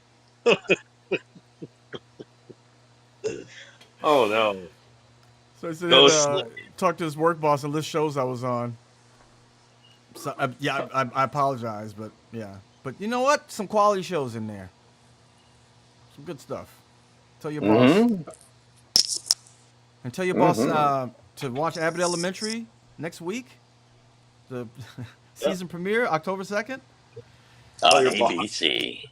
Be there. On ABC. You don't have to boycott anymore. You don't have to. You don't have to. You really don't have to. Until my show's off. Especially not that show. Especially not that show. Yeah, that show you can watch. All the other shows you don't have to watch. That show That's provided Trump doesn't tell the FCC to preempt you guys, or Jerry I know, right? in particular. He could come after you, Jerry. If you go after him too hard on the show, he will. You could face retribution. I've only been nice to that orange asshole. I've only said nice things about him. I've never been mean to that piece of shit. So, yeah, I know. Well, that's good. That's good to hear. I've only had nice things to say about him and his whole wife. And his horrible wife. My goodness. It's the whole wife.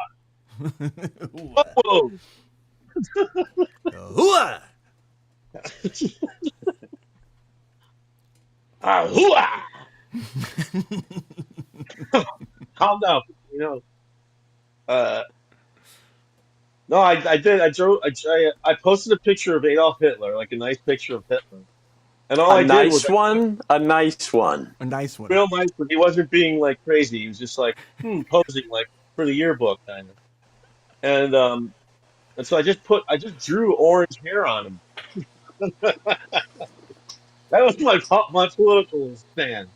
Because I drew a big just making hair Hitler a ginger, or like giving him clown hair. Making him like Trump. Like I gave him Trump hair. Orange. So like, very satirical. Yeah. I think the New Yorker and, I was Mad shut down like Magazine are going the to be next day. I was calling. like, you can't post shit like that, dude. They shut me down. I'm like, all right. They They shut suspended you me. I'm like, that down? offended. That got shut down. What? I can't I can't draw a cock going into Trump's mouth now. But it was What a happened the nice first picture week? of Hitler. He wasn't like beating a child. It was one of the You make nice your own ones. assumptions. It's Hitler with the Donald Trump wig. You make your own assumption. You take that from that what Put you it out will. there. Yeah. Now, Raj, if you Amazing. flipped it, and you got a nice picture of Donald Trump and you put a little red mustache on him, a little Hitlerian mustache, how would that have gone Yeah. over? I thought that was too on the nose. Like I thought, You yeah, they're thought gonna that. Hitler with the big orange swoop would be better. Any picture of Hitler. Yeah, I mean, because I was also drawn on it. It wasn't like I didn't put post effects on it to make it look real. It was a pretty cartoonish whole thing. But if I Who's would the have put an nicest man? orange Hitler mustache on Trump, I don't know. It just seems like maybe that's been done. Even the nicest man in the world, the fucking Dalai Lama. When someone brought up Trump, he goes, "Oh, oh, oh." He goes like this. Don't let the bullshit get in my eyes. He's, he just immediately mocks it. Just everyone's first response This. is just to laugh. Even the holiest person in the world is like, "Oh yeah, that guy." Yeah.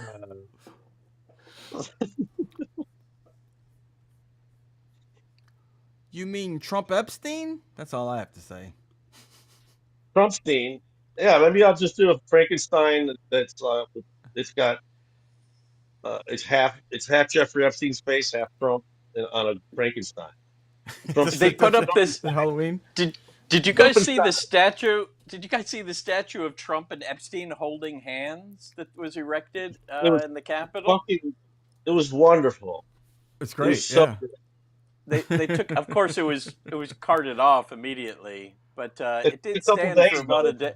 It stood for a day. Yeah. Yeah, it stood so we could all see how beautiful the point it was. So Um, so Halloween. You were just saying Halloween costumes. That you got any other ideas? What's gonna stop me from putting going with a big hole in my neck? there's going to be a lot of them, especially like Oh, It's gonna be a lot of those.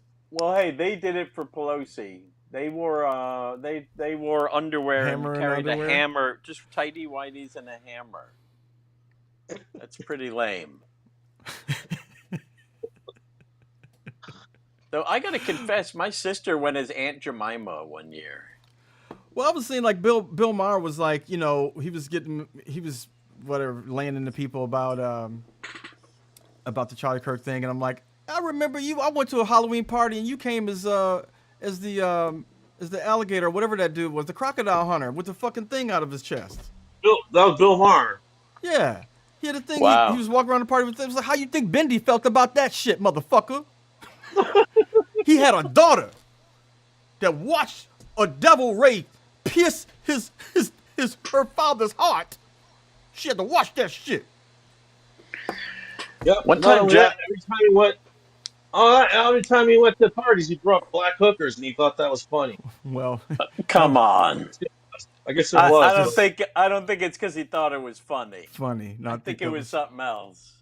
He didn't think it was funny. No, that was his deal. One time, this is a I was horrible always like, Halloween dude, costume. what are you doing? I got to tell you this. Now that we're on the subject of death What? Halloween costumes, John Daly, the most tasteless Halloween costume I ever saw was John Daly and Jackie Clark showing up to the UCB Halloween party. They're both impeccably dressed. He had a suit on. She was wearing his gorgeous tailored outfit and a pillbox hat. Of course, she had brains splattered all over her. And John had his head. That was rough. Lifted up. Yeah. He Yeah. had like his scalp hanging off. Yeah. That was the Right. good one. That was memorable. That was Only when in they a were- com- only in a Oh wait, this only is in a a funny comedy story. theater. Christy Alley's parents died in a car crash. Well, that's not funny. Well, I think I she was did like not know that. 12 or something like that. And And then she was telling the story. She was like, "But it's funny though. This is a funny story behind it too. They died. They're going to a costume party, and they were dressed as Hitler and Anne Frank. Oh my And God. they're like, Wow, that'll drive you to Scientology. Well, "Oh yeah, that will she's drive you not nuts." she's not with us anymore either. So, but yeah, Rest in What? peace. Yes. yeah, she died a couple of years ago. Oh. But yes, Oh. I mean, how fucking funny is that and terrible? But That's crazy. that, Wow. That is and it may have awful. been worse. It may have been like slave, and It's the master and something else. slave. Yeah, Oh, you think she but softened she it was up? You wrapping it think up. that was her? Was that her? No, I'm saying it might be that bad. Like it's really a bad thing. But if you watch it now, but then she's kind of retelling it in a sweet way. Like they were kind of nuts, and they died doing what they loved, whatever, being super dark. That I does think have the makings of a sketch. Right? Yeah. Finding out what horrible, what costumes people have, and they're all, because you want to have sympathy because they've recently, they're in a tough situation. But also, you're not sympathetic about their choice of Halloween costume. It's a moral, it's a ethical conundrum for any ambulance driver to not judge the dead it's for a great their story. choices. Great, like horror, like short story called horror. Who? It's a good horror Horror? short story. The horror. I can't. I don't have a Horror. Brando. Horror. Horror. Horror. The horror. If you just pinch your nose and you talk out of the bottom of your mouth, So you gotta. All right, you say gotta. it's no That's Brando. right. Yeah, Pinch it's your getting nose. closer. It's closer with the nose. A lot of them do that. Michael Caine. Also, Michael Caine speaks through the nose, but it's also sort of little. It's stuffy. He does. A lot of actors whose voices you like, and you kind of like, you kind of attracted to their voice. Well, A lot of them are like they've they got have to deviated spare their septums. throat. They don't want to ream out their throat, so they take it up into the head, right upstairs. You bring What are it you up. talking You about? want it to. You want your voice to as these actors. They want their voice to resonate through their head. Head Otherwise, voice. you trash your throat after 6 performances. Sure do. I have ruined my voice. I just did it recently. I was screaming on set, and I forget that I don't talk all day. So I came home, and the first words I said, I was just like, I was like, what the fuck is wrong with my voice? I'm like, oh yeah, I was screaming all day. Right. Just blew out your voice screaming. Yeah, yeah. But I didn't have to talk after that, so I didn't realize that I had blown out my voice. Wait a minute. Is Abbott Elementary doing a Halloween show? Yeah, You I get shouldn't even say they are doing a Halloween show, yes. But I don't is scream that in what that one. you're starting? No, actually, it was the Christmas one we're shooting now, and Has there been a ghost episode of Abbott? Of course. Oh, I'm no, not sorry. I'm just saying Halloween, and every show does Halloween. No, I'm not talking but there Halloween. is. I'm talking a full-on ghost episode Well, where someone sees one, or there all is I'll say one, is or like, no, there's not a ghost, not a ghost one, not that I know of. paranormal. I don't think I've seen every perhaps? Halloween. Usually, their Halloweens are like whatever they're dressing up as, because it's a school show. Yeah, of course. But it's a family show. this year, they kind of do something Halloweeny. A little spooky. Yeah. Brady Bunch did it. Do you think this is a customer's favorite time of year or worst time of year? Oh, they A love it, man. costumers? I mean, They they love could it. they could go Dude. off. They love it. I would think. A couple times I've done this when I was working. Had them help me out with my Halloween costume. They love it. But it's The just one a year busy time. when I was the ghoul, when I did the thing with the eyes, they helped me. They got me those contacts. They put my they hooked me You up, got man. you got way into it. You had like fake teeth and everything. Yeah. You could barely drink beer with those teeth. Halloween is to the costumer as 4th of July is to the detonations guy. There. Yeah, I would Throwdown. imagine. But it's also very busy, because now you have to do costumes for 6 people right Yeah, now. that's the big On top day. of, yeah. Of course, I despise Halloween because of the pressure, the performance aspect of it, the judgmentalism, just mostly the pressure to come up with a decent costume. I'm always going to look like a dumbass no matter what, and and then when you grow up, you're glad the whole thing's over. But then you have a kid, and you get and then you can just have fun with it through them. Also, I we also couldn't. got to do match game, which was kind of like a costume deal. Match game, the Del Close Marathon Show match game was Halloween for grown-ups. You had Yeah. to have a costume. The I remember costume was for your character. One year, didn't we have two? We had two Bill Cosbys? Oh, yeah, Yeah. for sure. I Probably was Bill John Daly, Cosby. maybe. John Daly was. I was Bill. Maybe it was the evil Bill Cosby and the nice Bill Cosby, or something like that. Both Bill Cosby. I'm The the year evil I was one. The year I was Truman Capote, Rob Lathan was also Truman Capote, and we both got. We thought that was great that we showed up as the same man. And mine was one of those kind of it wasn't spot on, but like I was really doing Capote, and Rob was just being Rob Lathan. So we had two different You flavors do of love Capote. costumes. You do love costumes. But I'm bad at it, Raj. One year I'm Oh, so bad at it. What I would like one year I was a member of the Symbionese Liberation Army. I brought Emily Axford with me to be Patty Hearst. it's And nice. it's all about the entrance with match game. You just want to get the laugh on your entrance, That's right. and Yeah. then after that, it's just chaos. Didn't we do a Yeah, I remember one Mel Del Close one. We did like a massive one, like there was a bunch of Yes. people in it. I They think that were might have been when we did like the They evil got Bill bigger Cosby and the nice bigger. one. Yeah. Yeah, It was like the whole stage was just yeah. lined The with stage was full. Yeah. All Yeah, hands yeah. on the deck. contestants, and where McBrayer hosted. Yeah. No, McBrayer was always an audience member. Paul hosted. Yeah, and I I feel tried like to we really didn't even play the game. It was all about just getting the entrances No. in. Like they were just The bringing game people out. was secondary. That was just the last 10 minutes of the show. Raj, one time that time when I was playing, I try to concentrate as an actor. You guys, I know it's comedy, but I'm not like I don't know. I'm not a born comedian. I have to actually work for it. So I'm up there really trying to do my Capote thing, but there's something distracting me, and I'll tell you what it was. My suspenders had become unclipped, and Raj was sitting next to me, and he kept pulling them down all the way and snapping them up while I'm doing my bit.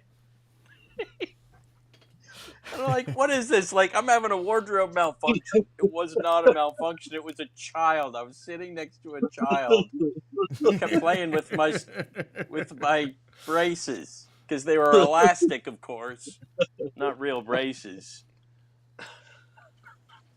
Wait, what braces? My suspenders. You kept snapping them up into my face because they came unhooked. Yeah. Braces also. You should have been well prepared and had him locked in nice. And I was like, this guy's trying to be an actor, and he's got his costume all messed up. You see, that was actor. That was a fun actor movie.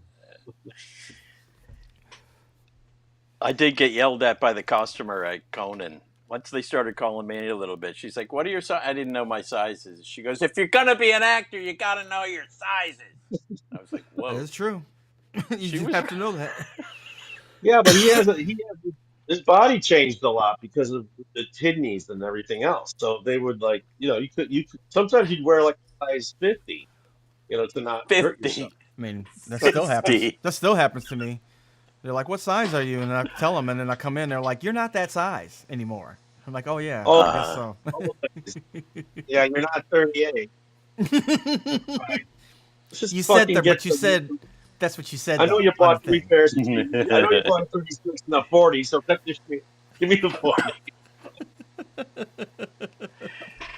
You bought But you 6 They said of on would them. call. here. Let's see. They would call me ahead of time and tell me what to wear. They'd be like, "Do you have khakis? Yes, wear them. Do you have like a blue like polo shirt? Yes, Always say yes, I do. no. I wear as soon as I get there, the first thing they do is come and give me a duplicate of the Give clothes you I the was same you wearing. got. Yeah. They were Well, never good enough, never. or they want to see Well, they have to you make in 2 that copies. type of clothes. You take the picture, you take that in that type of clothes, then they'll go pick it out for you or what they want you to wear. But they want to see what Maybe. or I think or it they was want just you to they wear your didn't own trust clothes. me. My clothes were way too worn for them. Like, no Yeah. way. They just weren't. It's always I think it's usually they tell you to do that as a backup. Maybe. But I always say no. They were like, "Do you have a black suit?" And I'm like, "No." "Hey, you don't have a black suit?" I'm like, "No, not for you. Hell I no. don't. Nope. I don't have anything for you to wear at the. I only have your clothes to wear there. I don't have any of my clothes." There's a lot of Well, you know, extras that's how they get the work. They get work because they have. I mean, if they got the tuxedo, they'll get the job. Yeah, fuck that, man. No, Well, I'm wearing my clothes. No, that's for extras. That's for extras. Right. I mean, I wanted to wear my clothes, but they need to make copies of everything just in case you spill pasta on yourself when you're eating during the break, So at least for like these you know cable TV shows or something, Right. they, they would buy a copy of stuff. And then when the show wrapped, they like, yeah, you want to take it? And then you're like, yeah. And then it's just you look like a clown when you wear it, so you never That's use the it. best. No, I love when they let you I take had it. 3 tuxedos at some point from being in movies and shows where Really? because yeah, I had to have a Wow. tuxedo like when Lauren got the Lincoln Honor thing. I think that was it. And so I Yep. just kept. So I had all these tuxedos. Like never wore them. I hate wearing that shit. I know you can wear it once, and then you're never gonna be that size again. Yeah, as you get older, you get fatter, and your neck gets thick. Yeah, there's some things that you just That- can't. Some of Yeah. us shrink. I'm on the reverse plan. I'm getting smaller. Are you a size 32? Me? Yeah. Yeah. Yeah. No. Maybe. Yeah. I'm a 32. I could squeeze into a 30 if I had to, but it wouldn't be fun because of the kidneys, That reminds me, I watched a classic SNL yesterday, the one that Uncle Milty hosted, They said it was the worst show. known as one of their worst episodes. He just number one, he he was tells a all these dick. racist. He's a total dick to the audience. He tells a bunch of racist jokes in the monologue, and then when the stage manager gives him "we gotta go," he's like, "That's it for the monologue." And he just like tanks the end of the monologue. He just lets it fall off a cliff. He's like, "All right, 5 minutes for a monologue." Lauren was. And you can hear him talking to the stage manager. What, Rod? If you watch that, there's a sound of a weight hitting the ground, and he had Right. someone do that so he can be like, "All right, this is your show." It was one of those bad jokes. Right. And they took umbrage. Lauren They was took like serious fucking umbrage. livid. But the Lauren was like, worst "You made my offense, show look like shit for a bad joke." and it was a bad show. It was a weak show. Just the sketches were fine. They were funny. They did that offensive There's scene, the one great wide sketch. ends. They did Yeah, the that was wide my favorite ends where sketch of that show. the end of Which the one? sketch is Aykroyd. It's where the game of the scene is they all have gigantic derrieres.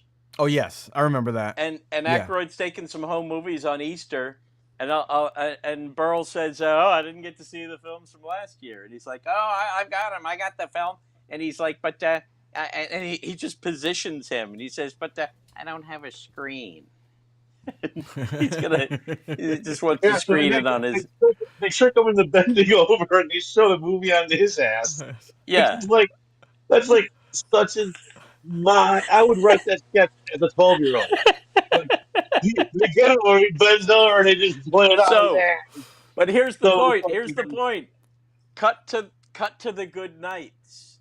he stacks the audience with his people to give him a fucking standing O. A standing ovation. He tells everybody before to stand, and it was like the weakest show where nothing was landing, and it's like, all rise for Uncle Milty. How did you It was watch sad. it? I'm curious to know, how did you watch it? Just on the Fire Stick. On It's cable. on? Streaming. Oh, show it. It's on Peacock. It's on one of them. That's it. We have Peacock right now. All the episodes are on Peacock. Okay, I didn't. But so they're abridged. So the any old folks, ones, anybody want to see any Rap Street?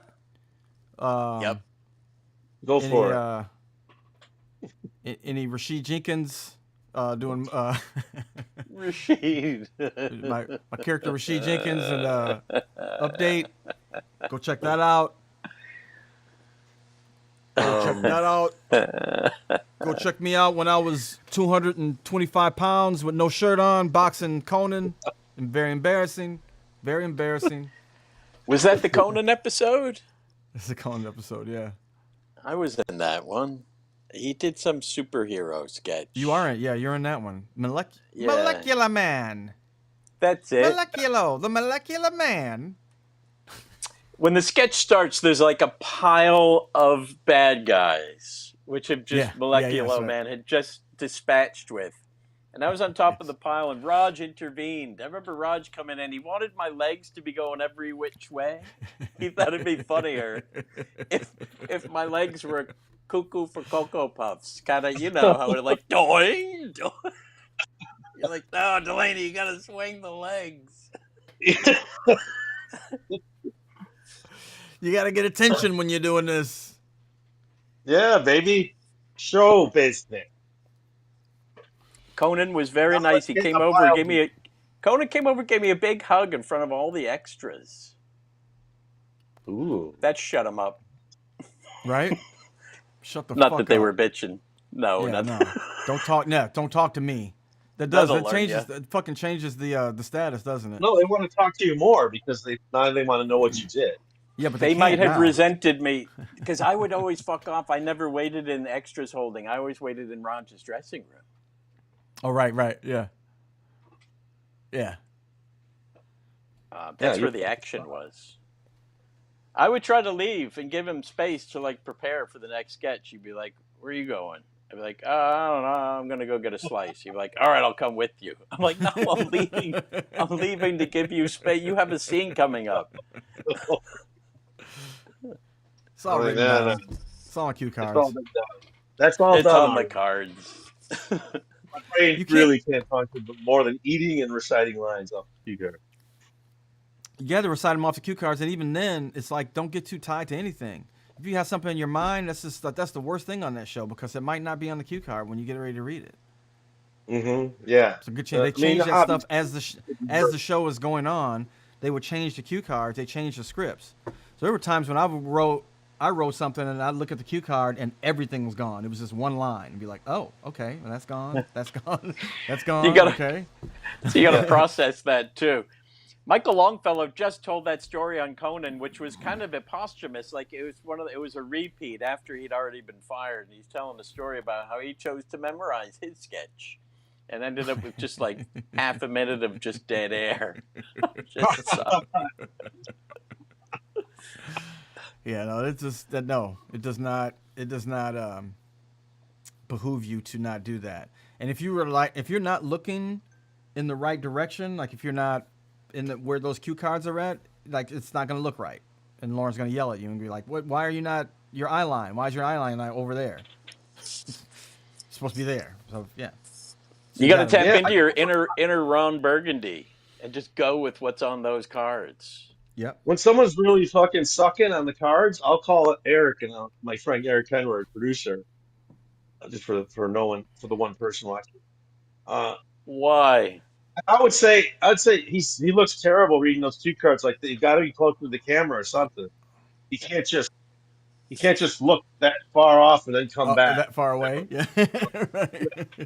Yeah. Right. Because it would be like that. It would be like if you got to look in another direction or another character, there's another set of cue cards over there, or your cue cards are over there, and you're looking at the cards, and sometimes, it's just way off. Yeah. And it That's becomes part of justifying. Hey, man, like I all those watch it, Broadway I watch actors, it. those Broadway I watch actors do all their everywhere. business downstage. Sorry, Roger and I keep talking at this. It's because of the delay. I'm sorry, Yeah. Horace. No, I don't that's mean to okay. talk over I you. understand. I understand. You have Damn stories. it. It was funny to me. You're in a trailer. I'm in a trailer. I'm gonna. No, it's all right. I realized when I was like, yeah. I mean, we probably should tell each other like, give yourself 2 seconds just before you say something else. Like, Right. no, it's just an impulse. Like I was, and I was like, He we should probably froze. talk about that. Hey, it's Especially the since nature of we're talking delayed talking online by now. It's the nature of talking online right now. This is the way it goes. Like people are used to this, like on Zoom. We You're should on all hold mute. up. Maybe we should hold the card up to our head when we want to talk. Yeah, or like a paddle. Like, this is my hair. This is a lip roller. Everybody get their own like Uh-oh. little paddle. Like It's you're bidding on something. it's my Medicare card. Don't steal my identity. She better 45, 45, 45, 45, 45. Yep, yep, yep. Horatio. And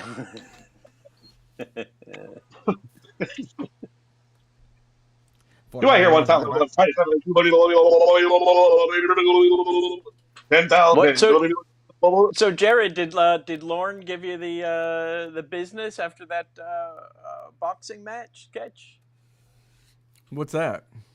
Did Lauren give you the biz? You What said boxing match? you said watching yourself in that sketch where you were. Oh boxing. no. She didn't. She doesn't care about that. Any of No, that Lauren. stuff. Lauren. Did Lauren say Oh, something? Lauren. Oh, about me being so fat? I didn't think you looked fat. You said so. I heard you say something. Oh no, that was just that was. I think you were fat for you, but you weren't like. He wasn't down to his fighting weight. Ali at the end of his career.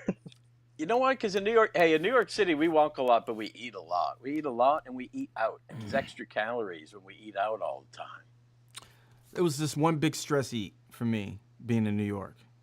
I gained so much weight when I was there, and SNL was just terrible because they have food sitting around all the time. You just have to. And say, it's always no, the I'm not same eating stuff. It's always Italian, Chinese, Mexican, good, fatty, delicious. I never cooked because every meal, most meals, you can just call a friend and go have some lunch and then it'd be fun. And that's what I did most in New York. Is just go to a restaurant, then you go to dinner somewhere, then you go get drinks somewhere. So every Friday at SNL, they'd order out, right? Or not Friday? Yeah, Friday, right? When you're blocking, they order from Palm, and then on Friday we'd order because with the writers we'd order from there too. I felt like it was 2 nights. The writing night they'd order out, right? The night Tuesday night when you write all night. They would usually order something. They ordered like those were just snacks, right? They were candy and snacks. But then writers had right. That's right. They had their big candy and meal. snacks, but it'd be like a big giant table of fucking snacks on the table. No, it wasn't like it wasn't, but it wasn't like I remember walking in, like in between rehearsal or whatever, go to my office, and I'd see just like boxes of baked potatoes and like lobsters and then half-eaten fucking filet mignon. So it's like it's this feast, like an It's for the embarrassing. Harvard kids. Yeah, we would every when the writers when we do their rewrite, we'd order from Palms every week. Every week we get like steak, lobster, and the PAs eat what we didn't because everybody would order like way too much shit, and PAs would eat the rest of that shit. But it's just it was insane the food. I'm sure it's better now. I'm sure like people aren't eating the way that people were eating when I was there. Well, that's I true think- altogether. I think like the general kind of stuff people eat for lunch is getting much healthier. That's what people want now. Have to, yeah. It couldn't get much worse. Yeah. Well, we learned it from the British. That's where American cooking came from. I mean, we were British subjects. Really? Because British food sucks. That's why American food sucks. Hamburgers don't suck. Hamburgers and hot dogs. No, I mean, we've gotten good at it now, but the American attitude is you have a lump of meat in the middle, the star has to be the meat, and then you got some side dishes that surround it like satellites around the sun. And that whole the giant hunk of meat in the middle paradigm is a very British, English, European thing. Father goes out and burgers at a pub instead of like fish and chips or like a cheeseburger. They had shepherd's pie, and if you don't like lamb, you're fucked. No, the cheeseburger is America's great contribution to world cuisine. The hamburger. I mean, it didn't. Nothing really came from here, but we did perfect it and made it a thing. It's the most popular sandwich in America. Hot dog too. You go anywhere else in the world, man. Yeah, hot but dogs oddly, suck. you cannot get a fucking hot dog in a fast food restaurant. That's the difference. No. There's no hot dog chains. What's there? Wait, there is a hot dog chain. There's Wiener hot dog Schnitzel. chains. But no, and Nathan's, of course. And Nathan's. But in the big ones, McDonald's, Burger King, Wendy's, not a hot dog to be seen.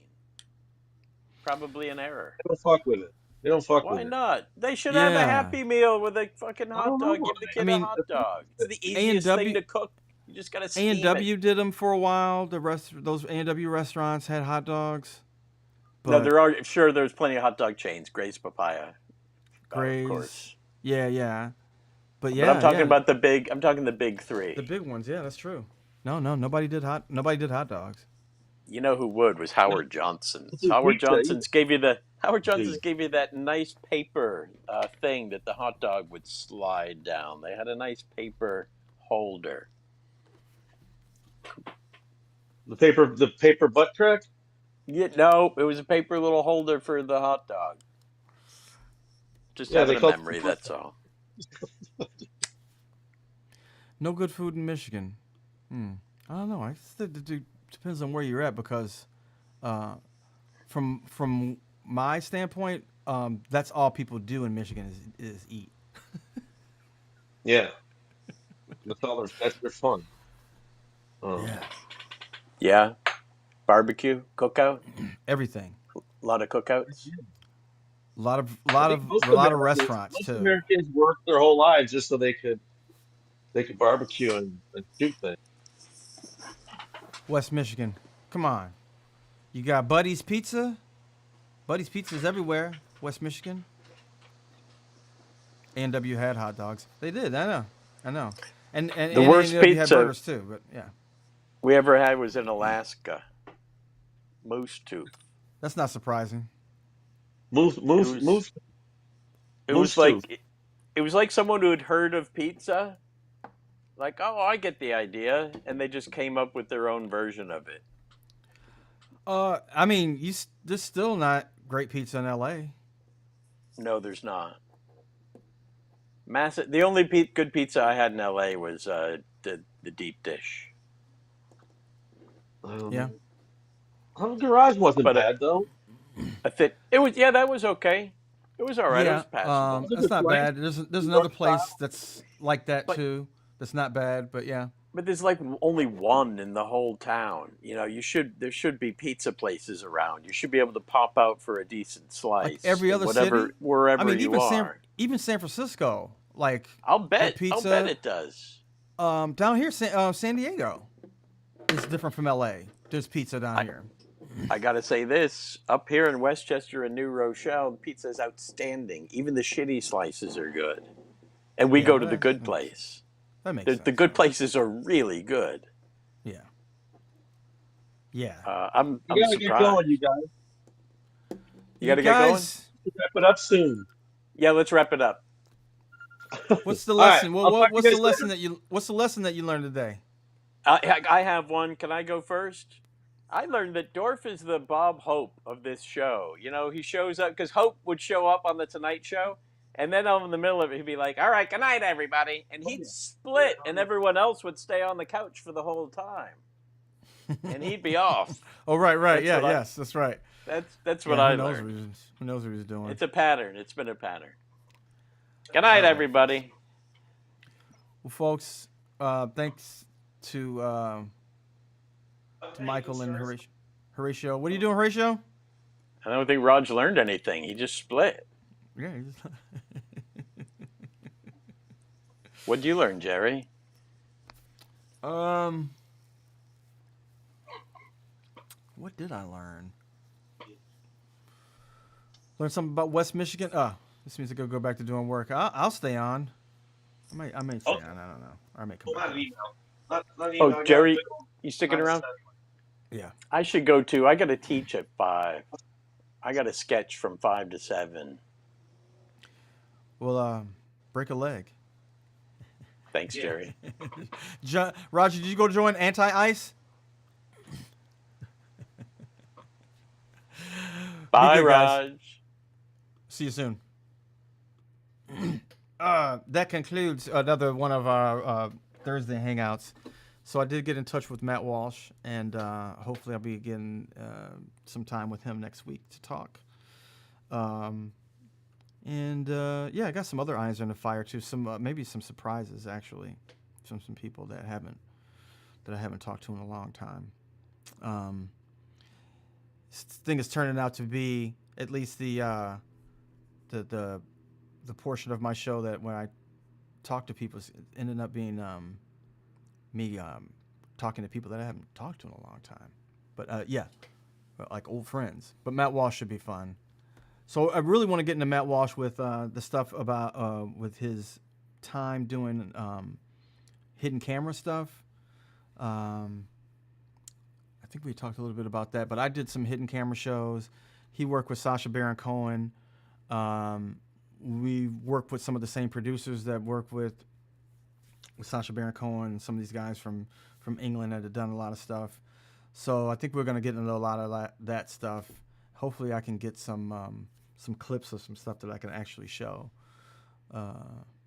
And if you don't know, like I work for Michael Moore. I did some stuff on Comedy Central, a couple of shows. Did something with Dom Jolly on Comedy Central. So I had a lot of experience doing hidden camera stuff. Yeah, hey, if I can recommend Escondido in LA if you want to get some food, watch the playoffs. If the Cubs stay in it, or I guess you could watch the Dodgers too over there. Great place to get food. There's free advertisement for the Escondido in Los Angeles downtown. Some of the people that did Those Who Can't. The people who did Those Who Can't, trying to remember everybody's names. They are Denver people. So if you look at anything going on in the local comedy scene in Denver, the three guys that were the three main teachers, not the girl. She was from LA. She's an actress, but the three guys, Lauren, that was his name on the show. I can't remember their names now, but they are a comedy group out of Denver. They all three of them do stand-up, but they also do or did some sketch together. So I don't see them doing stuff online, but I do see them sometimes on social media making appearances, like doing stand-up in spots around the country, but especially out in Denver. Maria Thayer, yes. Yeah, the main three are Denver guys. So Rory, you obviously see, doing stand-up and in movies and stuff. Maria's an actress. They just like me came onto the show when they came here, but those guys moved to LA for a while to do the show. They were local Denver guys, and they wanted to stay that way. They didn't even want to come to. Oh yeah, great guess. Yeah, they didn't want to live in LA, so they would go back and forth when they would do the show because I guess they wanted to shoot the show. The show was supposed to be in Denver, in Colorado, They wanted to shoot it there, but they just couldn't do it. So they would come to L.A., shoot the show, and then go back to Colorado. They definitely wanted to keep their roots in Colorado. Possible guest. The possible guest, my friends from the whole Brickleberry universe, which is like, to a lot of comedy fans, it's like, like anti-comedy. I never thought of it as that. I did Brickleberry and I did the other cartoon, Farzar. That's I think still on Netflix. And Brickleberry was on Comedy Central. I think it may be on Hulu now or something like that. Let's do a band in Denver called Slim Cessna's Auto Club. They mentioned the Lions Lair, which is also featured in their show. Yes, that's right. They're really known in Denver, really popular there. They're all about that scene. The guys from Brickleberry, I always thought the show was just like really, they had Tosh was Brickleberry, yes. What happened with Brickleberry was the guys who created it, which was Waco O'Gwen, who's a writer, and the clown from Howard Stern's show, who's Roger Black. Waco? No. What is his name? The clown. Anyway, the clown from Howard Stern's show. They had a sketch group out of Georgia. They went to the University of Georgia. And they also had a local show, cable access show, comedy show. But a lot of their humor was like, Stern show kind of stuff, really sophomoric. And they came up with the idea for Brickleberry. It was a comic book that they wrote, and they distributed locally on the campus of UAV or University of Georgia. And they came up with the idea for Brickleberry. We did a pilot on Fox, for Fox. And that pilot had, I forgot who did the voice of the bear.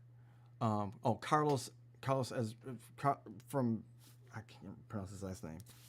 Guy from Reno 911. Anyway, he did the voice of the bear at first. And Fox didn't pick up the pilot. So the pilot was still out there. They shopped it around. Comedy Central picked it up, and they had a deal with Tosh already. At that point, Tosh.0 was like just ruling everything on Comedy Central. And so they were like, what else do you want to do? And he was trying to come up with ideas for a show, and they just gave that to him. They were like, how about this? This is up your alley, right? This Brickleberry thing. So he started doing the voice of the bear, and the show got new life, and we did it for like 5 years. And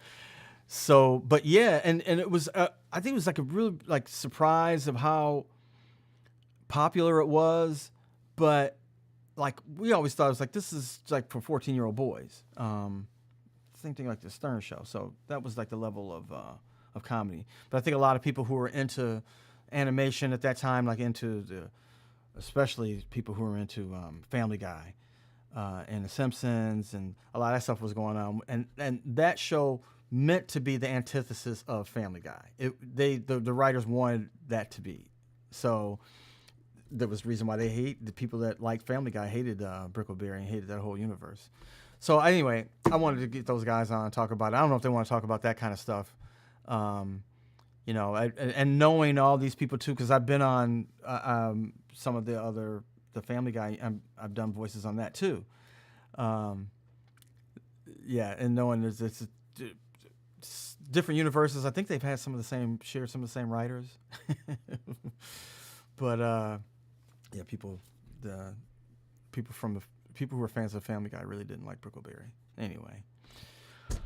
I was thinking about having those two guys. Maybe we could talk about that a little bit. Talk to Roger a little bit about, is it Wacko the Clown? Wacko the Clown? Yeah, I think it's Wacko. Him doing that character for years. Really, really, you'd be surprised at how normal a lot of those people are.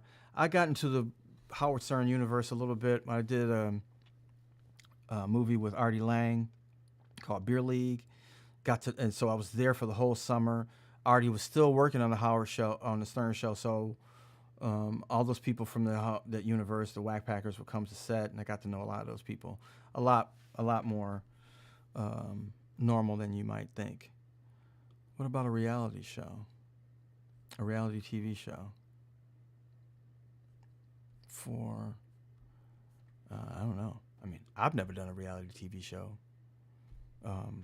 I've done some shows that were real, like the shows like hidden camera shows, but never done a reality show. I can introduce you to a cartoon duck. Please introduce me. And Lunar, you know what? And one day I think I'm gonna open up. I could actually do that right now. I could open up a Zoom. I think I opened up the Zoom last time and I had somebody come in. Scare tactics for Tracy Morgan.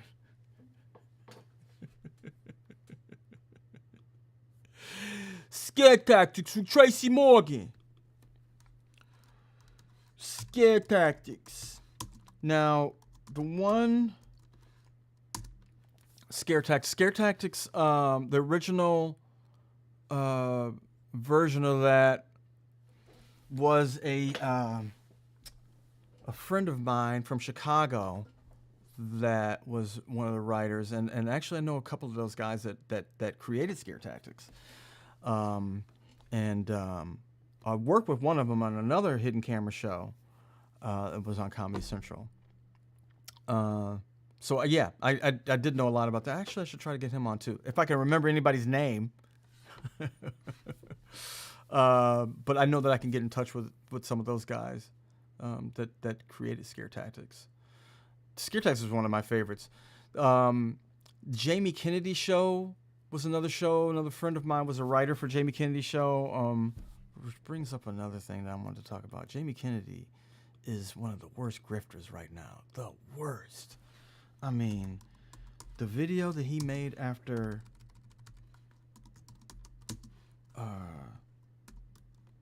Kirk shooting, and he admits it that he didn't even know him. Anyway, Jamie Kennedy Experiment was actually a pretty funny show. I knew a lot of the producers of that. One of my favorite things that he did was the Exterminator. Really funny bit. Rat Exterminator.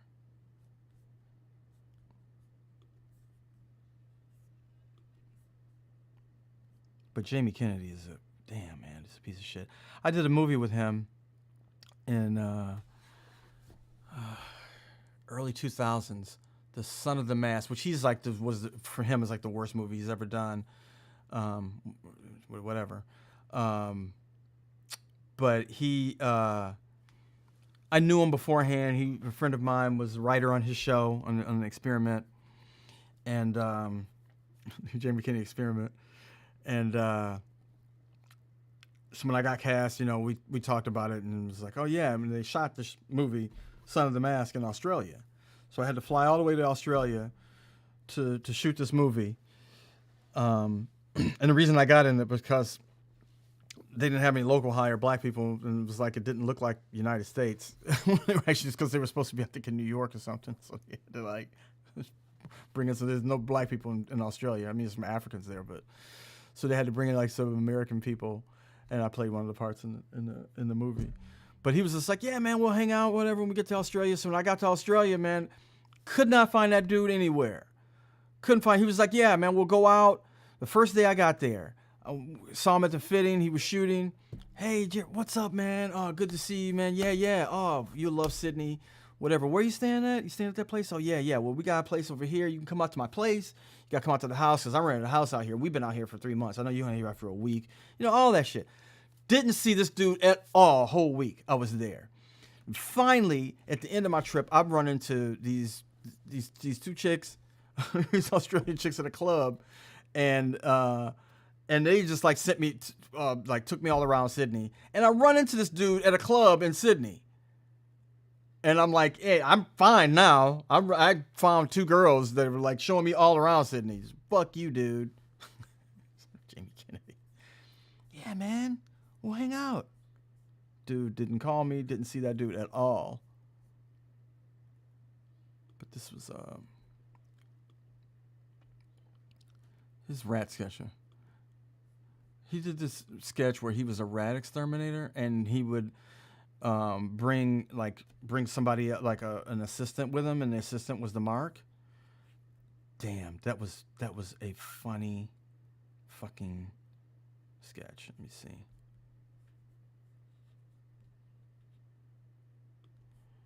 Let's go back to here.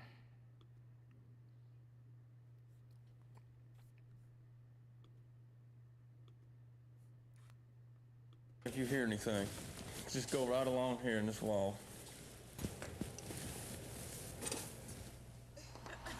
So that guy's the mark, and they're experimenting with a rat. And I think at one point, like he did, what? What do you hear? A lot of movement around.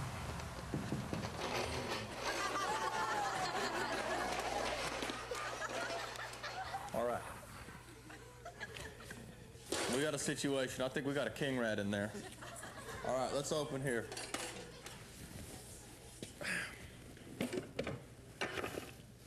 Jackpot. Wow. Look at all this turd. Cool. But look at the size of this thing. Super size rat. Right this. King rat turd. 2 to 3 inches. Secretion level 5.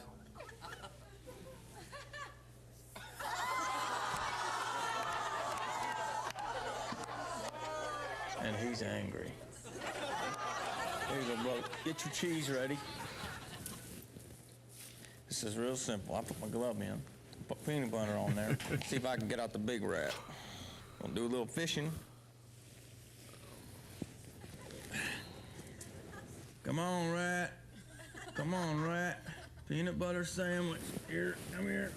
I think I got some. Ow! Damn! Okay. I deserve that.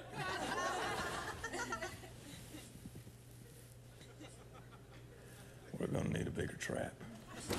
I don't normally.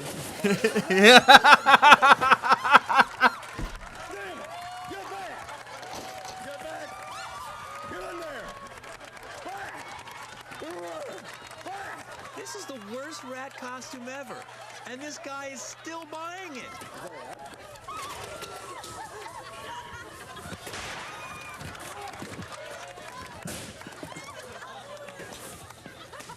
I'm going in.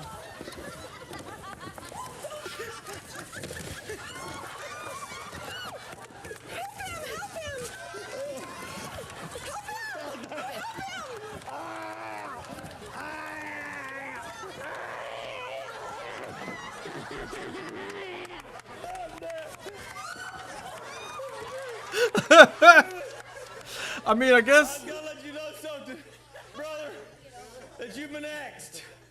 You're on my hidden camera show called the Jamie Kennedy Experiment. I love it when he would do You've Been X, and nobody ever knew what X was. Nobody in that whole show. I mentioned Arrested Development at least. Did he really?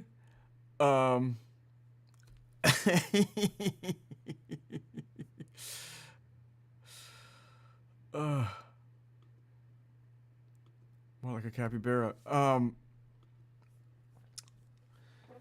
Yeah. But yeah, Jamie Kennedy and Jim Brewer. What happened? I saw Jamie Kennedy once at a it just went down and down and down. I saw him at a saw him at an audition once, and he was with his girlfriend, and it was like, well, weird, man. But for him, I was like, every time I would run into him, it would just be something worse. He would just be in another like worse position. And now it's like, now he's grifting, like he's like doing like conspiracy theory grifting on YouTube and shit. Like it's weird, man. But that was funny. That dude being scared that those are rats in there was one of the funniest things I've ever seen. So yeah, Jamie Kennedy experiment. I did another show called Crossballs, debate show, which Matt Besser was the producer of that, which I'd love to talk about too.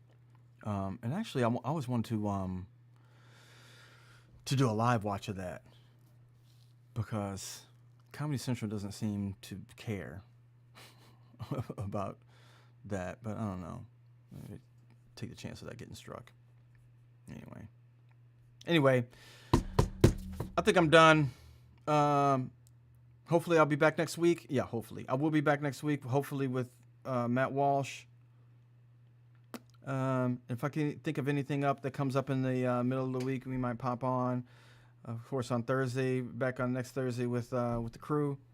Thanks for coming with me. Thanks for hanging out. And man, I kind of don't want to go, but I don't even have anything else to talk about. So, see you next time. Thanks. Bye-bye. What do I got here? I got something here, right?